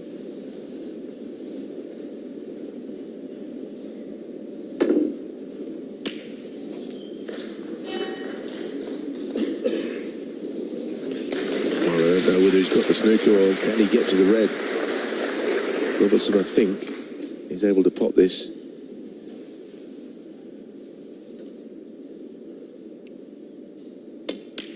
So likely to be back in front, and he really did need this frame. To go behind from 7-3 up would have been hard to take. He just seemed determined to win it in any way he could. Sort of direct debit snooker, wasn't it? Just few instalments, but he's got it all the same. He's just checking the scoreboard. 2 snookers needed. Just make sure of the yellow. So he's gone back in front. Nothing spectacular, but it's that sort of match at the moment. It's real dogfight, this. And Robertson got his nose in front and one away from winning the trophy. That's barring 3 snookers. Neil Robertson, 5.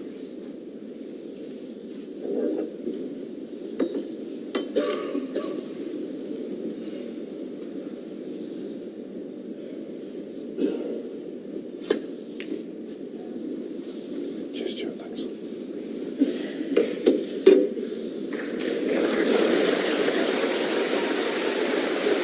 I'm sure he's quite got it. Great effort.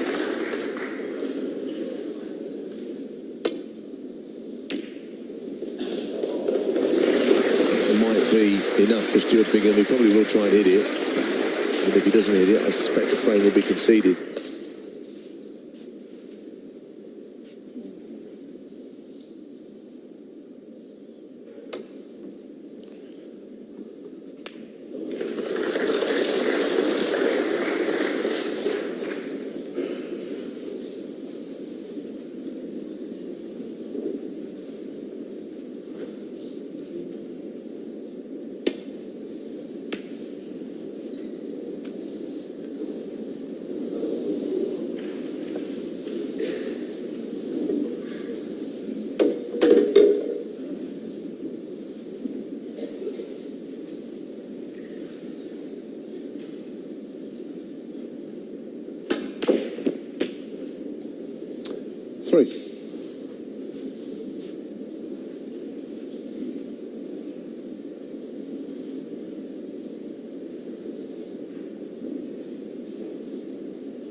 Stuart Bingham, 3.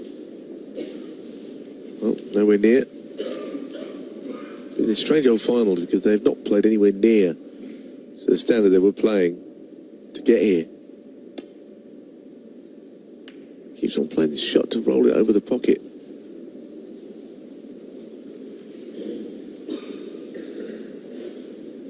I suppose with so many snookers needed, it's okay to do that. 4.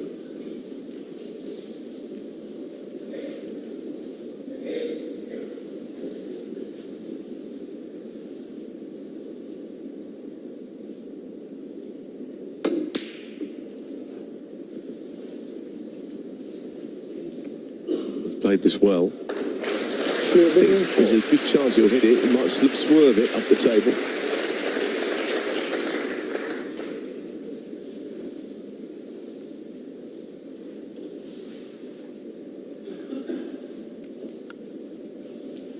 It's not such a big target as all that with the object ball tied up against the left cushion.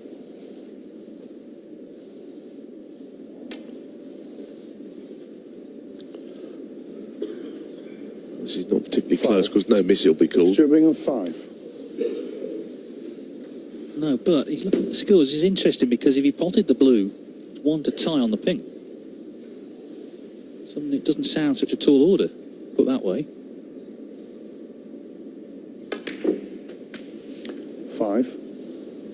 No, you only get 1 go, don't you, here? Usually 1 good go. Now Robertson, of course, if you could see it, would be dropping it over the pocket, and with all justification. Stuart Bingham, 5. Well, he'd be really angry because he played it pretty well. It was just, would have been a twitchy moment, and he got right in behind the flat. In or over, preferably in. Yeah, that white just rolled an inch or so too far. He knows if he won this frame, it's the sickener to end all sickeners for Robertson.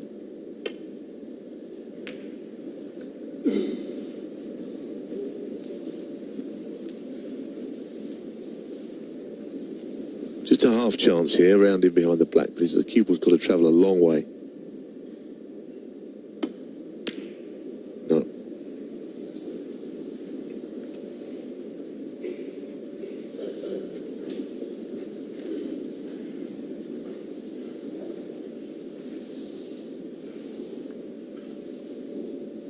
I think he's had enough of rolling balls now.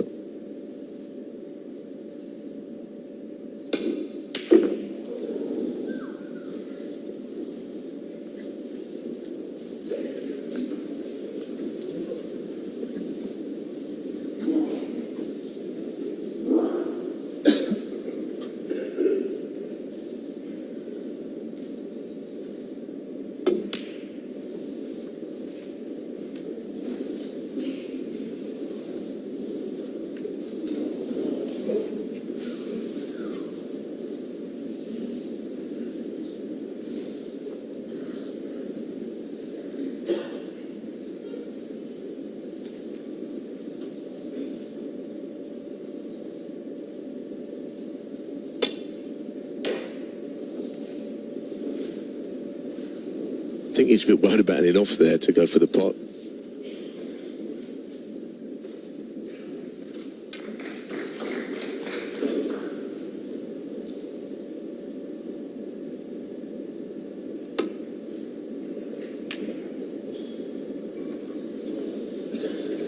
It's another good effort. It's more than a good effort. It's a great shot. All I'll say is there's no room around to go around the back of it. I mean, he knows that if that was out a bit further, he could go around it, but I think it's quite a big target. He's still got to hit it, but it's quite a big target.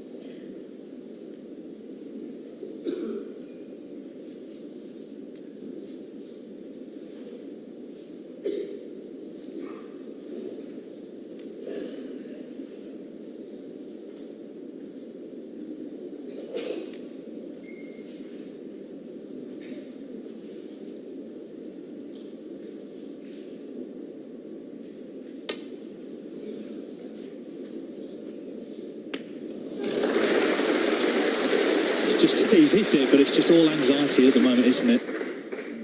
Yeah, it's not so easy to get one here, though. Take a good shot.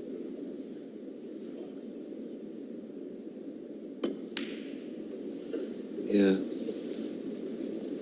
I don't think he could play thin off it. Neil might try and chip this over the left corner. Doesn't want to take a risk on missing it altogether or anything. Playing the double instead, up and down.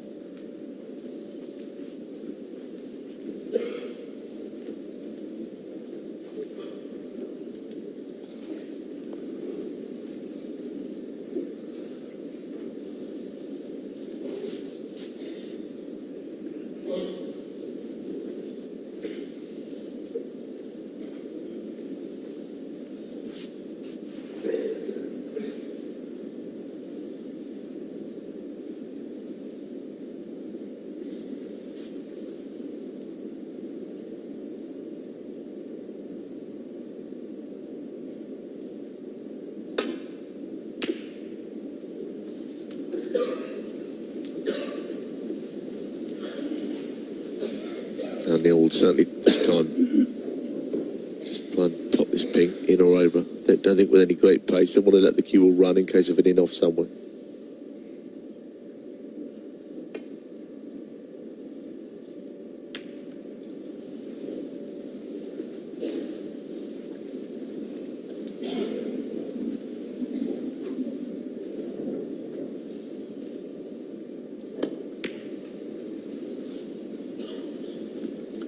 Very difficult shot to play.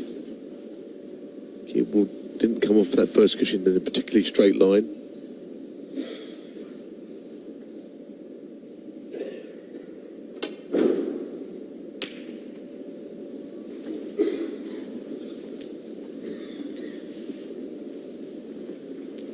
Turn into another lengthy frame, 29 minutes, just about.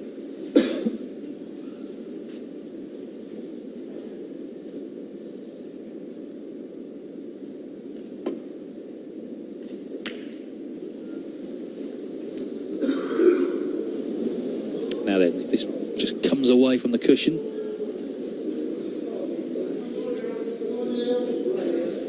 Careful of in-offs or anything like that.